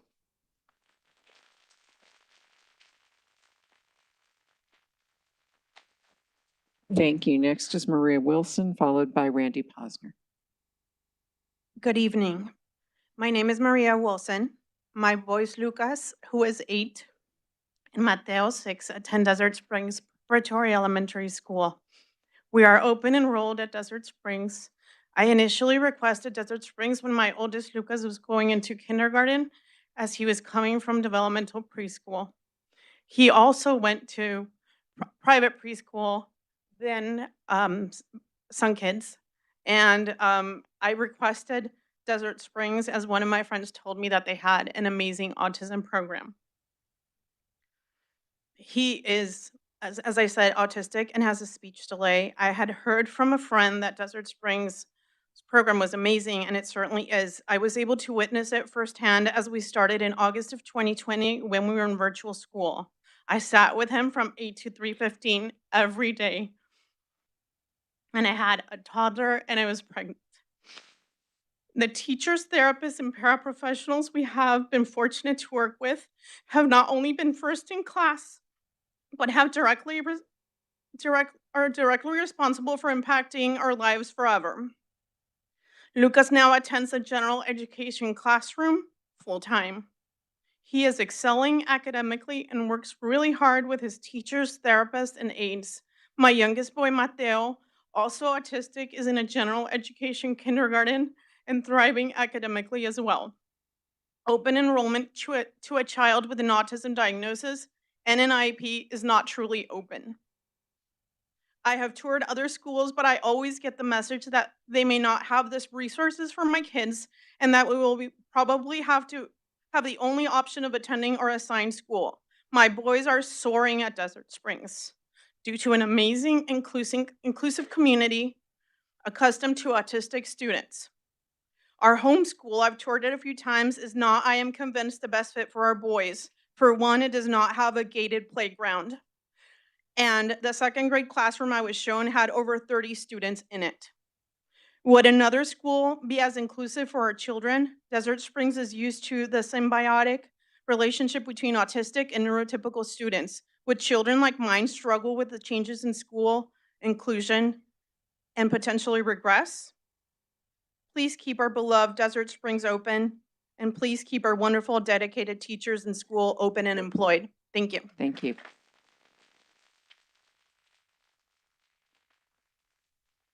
Next is Randy Posner, followed by, and I apologize if I mispronounce this, I'm going to say Maria Zavala. Good evening, President Greenberg, Dr. Bales, Cabinet, and Governing Board. My name is Randy Posner, and I'm the Gifted Specialist at Desert Springs Prep. I'd like to thank you for the time you've been taking and will be taking listening to our community at community meetings and at the upcoming larger meeting at Paradise Valley High School. Since December 5th, when Desert Springs Prep was identified as the recommended site to be closed in the Eastern region, our community has been devastated. We urge the governing board to reconsider the Eastern region suggestion. On February 8th, when you vote on which sites will close, we urge you to not vote on a package of closing all 4 sites, but to separate the sites and vote on them one by one. And we implore you to revisit the Eastern region decision. Thank you.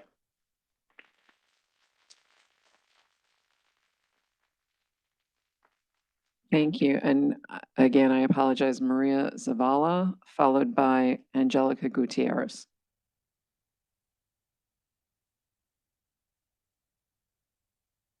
Good evening, members of the board, President. My name is Maria Zavala, and I have a first grader at Desert Spring Preparatory Elementary.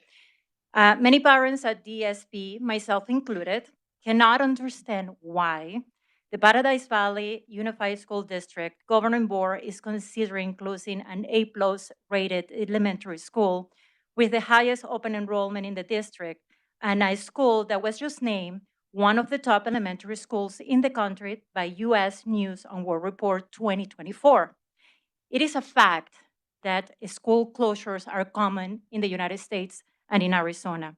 Not so long ago, the Glendale Elementary School District closed several schools. What is surprising and frankly shocking is to see a top-rated school being considered to be shut down. None of the schools closed by Glendale were top-rated schools or had the open enrollment that Desert Spring has. Not only our school is top-rated nationally, but Desert Springs Preparatory Elementary, as I said before, has the highest open enrollment in Paradise Valley Unified School District with nearly 65%. A vast majority of the students, 2/3, are open enrolled. Mr. Pantera, you just say earlier this evening how important is to bring new students to the district and how important is to increase the enrollment. I'm going to tell you, closing a top-rated school, I don't think it is a good decision or a good way to go. I am one of the parents that, as another one said, I am one of those parents that if you close Desert Spring, I'm not going to go to a private school. I'm not going to go to a charter school. I'm going to go to a Scottsdale School District for top education. That's what I want for my kid. And this is my home school. So as I say, why not to market what make Desert Springs unique? We have, as you have witnessed, an amazing structured programs that are changing the lives of so many kids in a way that other schools, private and charter, haven't been able to do. I mean, speaks by itself. Why not to market that we have core knowledge? Why not to market that we have a structure, dress code? There are so many things that make us unique. I really hope that you listen to us and don't. Thank you very much.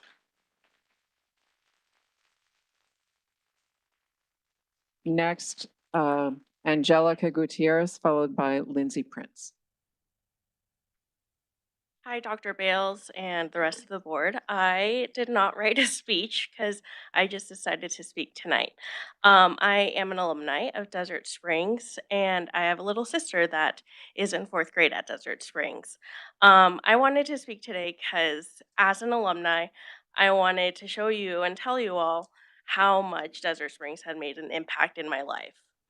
This December, I graduated as an occupational therapist, and before that, I taught for 6 years at Paradise Valley District. I started when I was 20, and the reason I taught special ed was because I went to Desert Springs and I saw the inclusion. That was my first time ever working with special needs kids, and my grandma's a para there.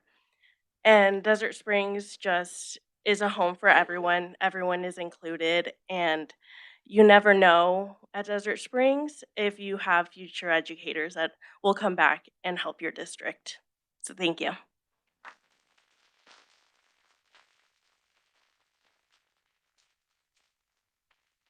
Thank you. Next is Lindsay Prince, followed by Nicole Berg.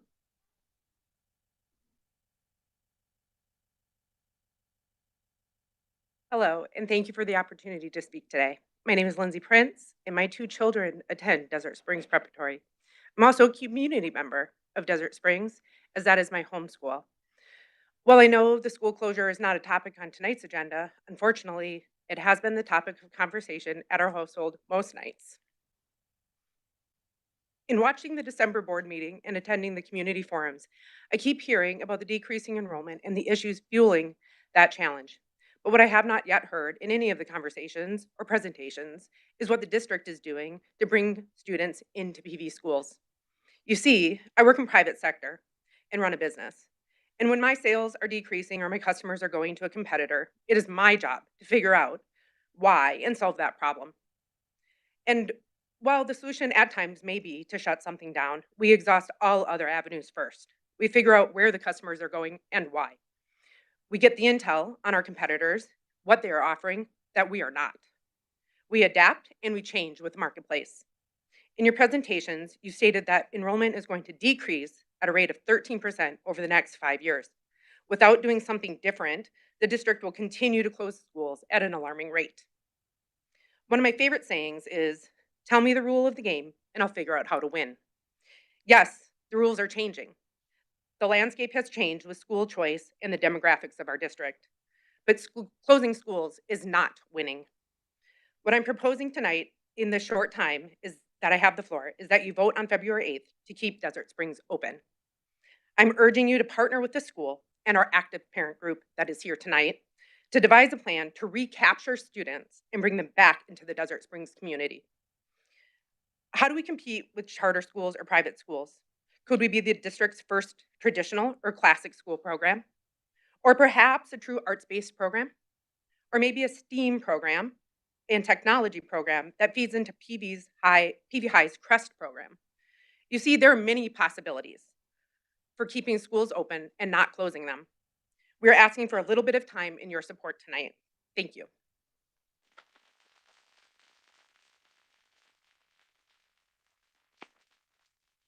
Thank you. The next card is Nicole Berg, followed by Kristen Nelson. Good evening. A lot of what I was planning on saying has already been said tonight, so I don't want to kind of repeat. But I printed this off of our PVUSD website, and the caption reads, "Nation's Best Right Here in Paradise." And it was from December 1st. It says 18 of our elementary and middle schools were recently named among the best public schools in the nation by U.S. World News Report. Rankings were based on student performance on standardized tests. The 2023 list of top elementary and middle schools is a testament to the hard work of the students, the staff, and the teachers. Well, the third school on this list is Desert Springs Prep. So I ask you, why would we close a school that's listed both on our website and has been rated a top school in the nation? Dr. Bales had mentioned tonight about that it's National School of Choice Week. And it's been mentioned here tonight several times that 65% of our students are open enrolled. Well, they're choosing our school. We are their school of choice. Dr. Bales also mentioned about the 5K community run. Guess what school that community runs right by? Desert Springs Preparatory Elementary School. And we've been out there every single year cheering on all those runners as they run past our school. Well, what's going to happen next year if you close Desert Springs? They're going to run past an empty school? Something else to consider. Something else that's been touched on tonight is the concern from many of our parents about our structured autism 1-2 program. It seems to think that this program can just simply be picked up and moved and put into another school. I think you really need to be working with these kids and these teachers to realize it's not quite that easy. These students know the school inside and out. They're familiar, they're comfortable with our school. Our gen ed students have welcomed these students into our classrooms, on the playground, in the cafeteria. They high-five each other when they're walking by. This year I have a 5th grader that's in our structured program that's on school council. And he goes into his classrooms and does his monthly reports. His name is George. He's an amazing kid. You have to meet him one day. So the idea that if you were to close our school, you're going to just send some to Liberty and some to North Ranch. Well, you're also sending the whole structured program to Sonora and Sky. That's a 3-way split. You're literally recommending to split our school up into 3 different schools. So please reconsider and keep Desert Springs open.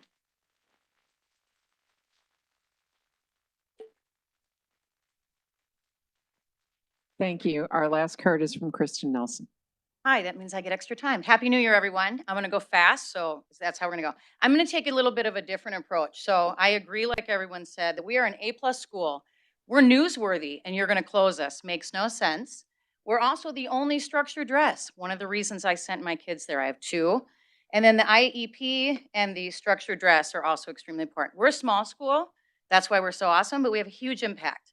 The reasons I want to talk today and a little bit different is the structure, or excuse me, the voucher program is relatively new. And I'm going to say today, what happens if it stops? Truthfully, I'm fighting tooth and nail from every direction in this building and out of this direction because my taxpayer money should not be used for teaching the Bible, the Quran, Judaism. I don't want my tax dollars to go into religious schools. My school, Desert Springs, is right across the way from St. John's. St. John's is taking that voucher money. My other family goes to that school, and they get to enjoy the fact that they get to go to religious school talking about teaching Mary and Jesus, etc. I don't want that. I don't want my kids learning about any kind of thing. And I have a philosophy that this is going to go away. Just like COVID went away, caused all those problems, this voucher system may not last. So I ask you today, what if the voucher program does go away and you have a situation where you don't have anywhere for these kids to go? On another thing, Airbnbs and short-term rentals. I do real estate. They are dropping 47%. One of the reasons you don't have the kids coming to the school is because all the Airbnbs don't have any kids. Short-term rentals don't have kids in the schools. This is going down. Not only are they selling the Airbnb, but they're selling every single side, down to the bocce balls and the mattresses. So if you're trying to have the idea that this is sometime or some way going to be in the future, it's not. COVID was here, COVID's gone. You're making these decisions. COVID just started, and now we're at the bottom of the bell curve, and you're going to make decisions about what to do. I ask you, when that school that they run by, the 5K, is empty, and all the kids come back from these places, because eventually taxpayers are going to be mad that we're teaching the Bible. Eventually, they're going to vote it out. Eventually, the Airbnbs may go away. So I ask you at that time, do you really want this school to be gone? That's newsworthy, A+. On the other, I'm one of the kids, my child did have an IEP. I didn't even know it, and I didn't want to do anything about it. And these teachers and staff surrounded me and made me. So big kudos and big impact. Thank you.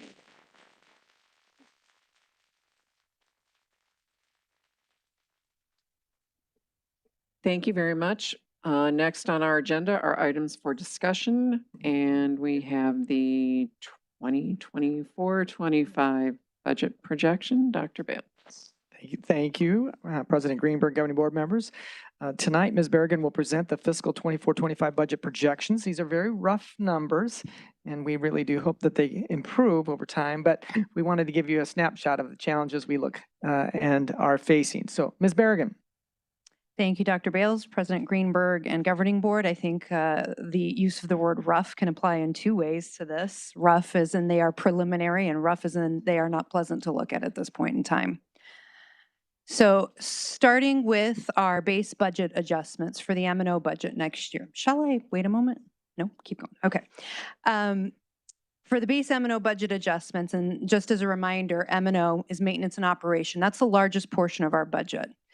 And the largest portion of our budget is calculated based off of the number of students that we have as that continues to decline and the amount of money that we receive from the state per pupil, neither of which we have any control over. So starting with that, the fiscal year 24 enrollment, the current enrollment that we have, is actually down by 327 right now, more than we had projected for this year.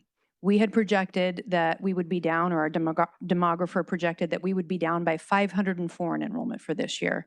And we're actually at 327 more students on top of that, almost 850 students total.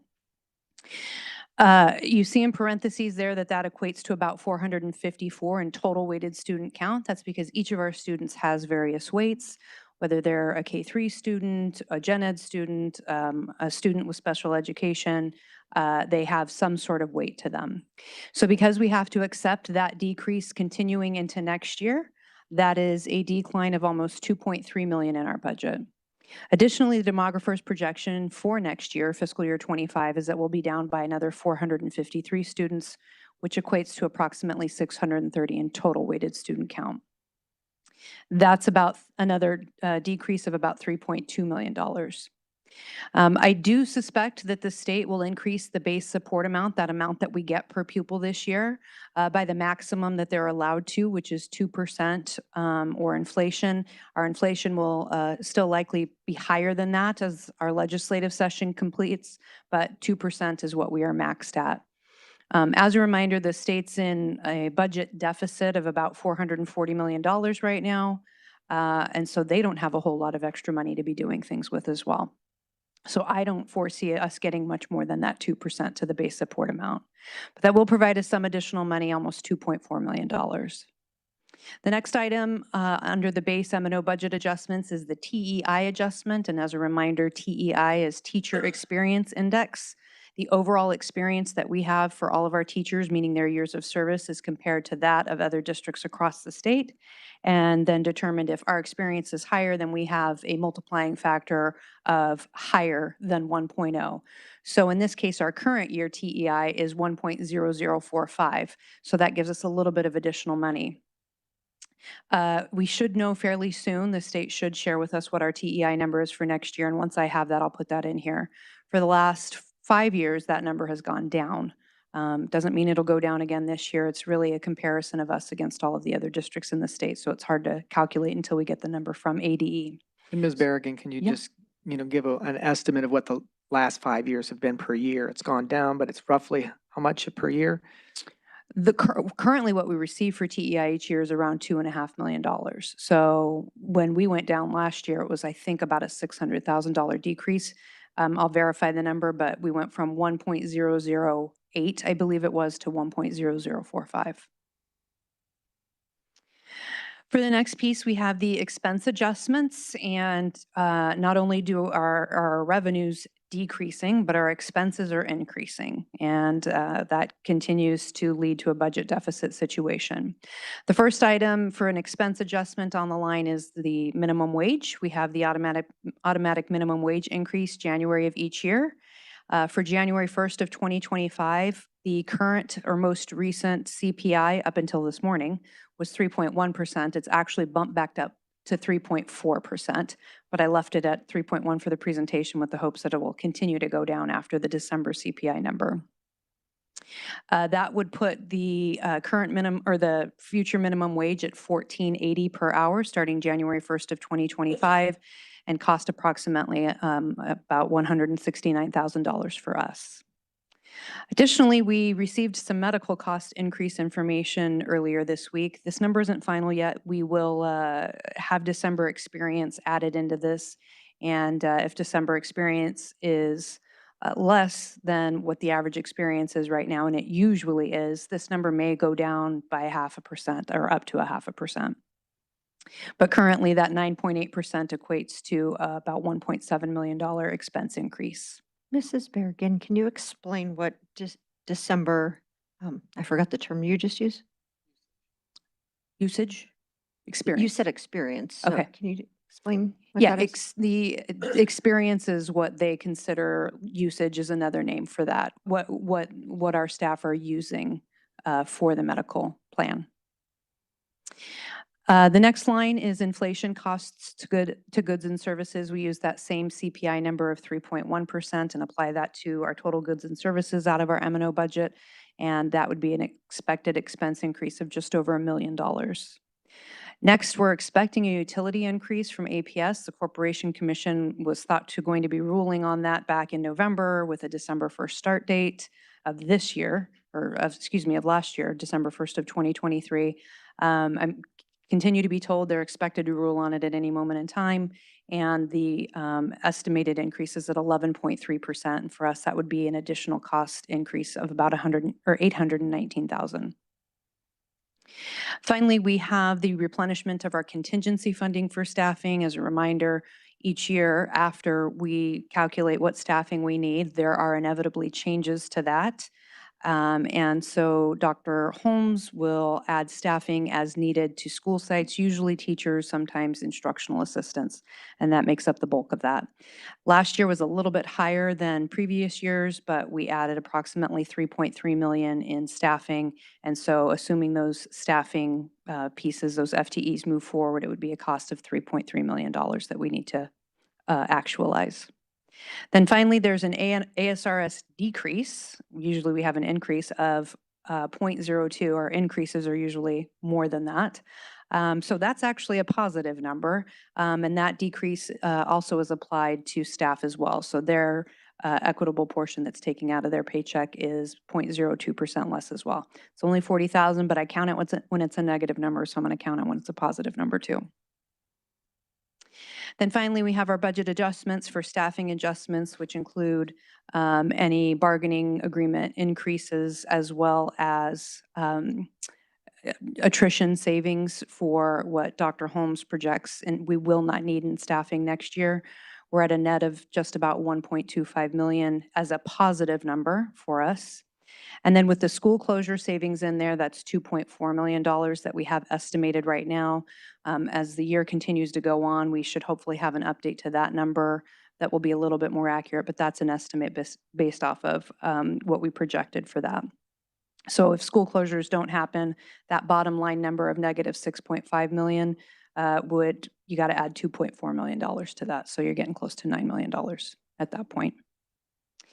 So I know it's not a pretty picture. It's not one I enjoy looking at, but it is our reality that we have to face. And I'm happy to answer any questions that you may have.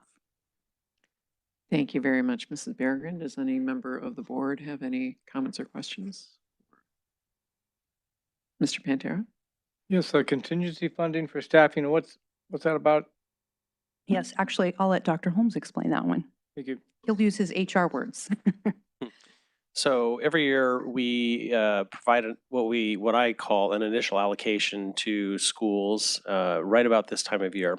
As we get into the spring and sometimes in the summer and right before school starts, the numbers change.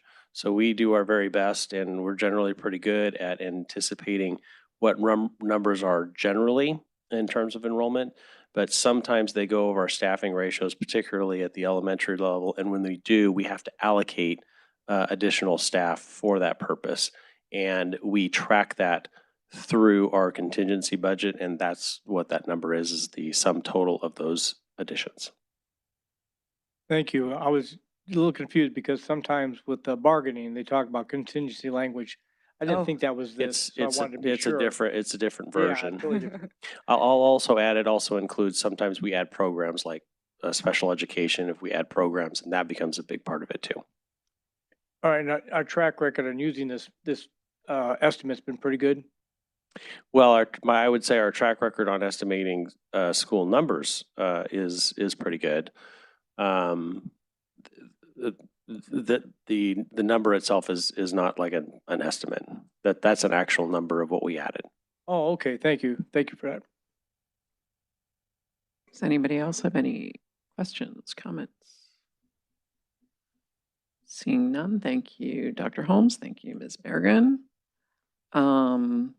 Before we adjourn, I'd like to remind you that our next regular board meeting will be held on Thursday, February 8th at 6:30. But before that, we have a fun run happening this February 3rd. I was going to just say the Saturday before, but we'll go for February 3rd. And Mr. Pantera, may I have a motion to adjourn? I move that we adjourn. Any discussion? All those in favor, please say aye. Aye. Any opposed, say nay. Motion passes unanimously. We are adjourned. Board members have something to sign.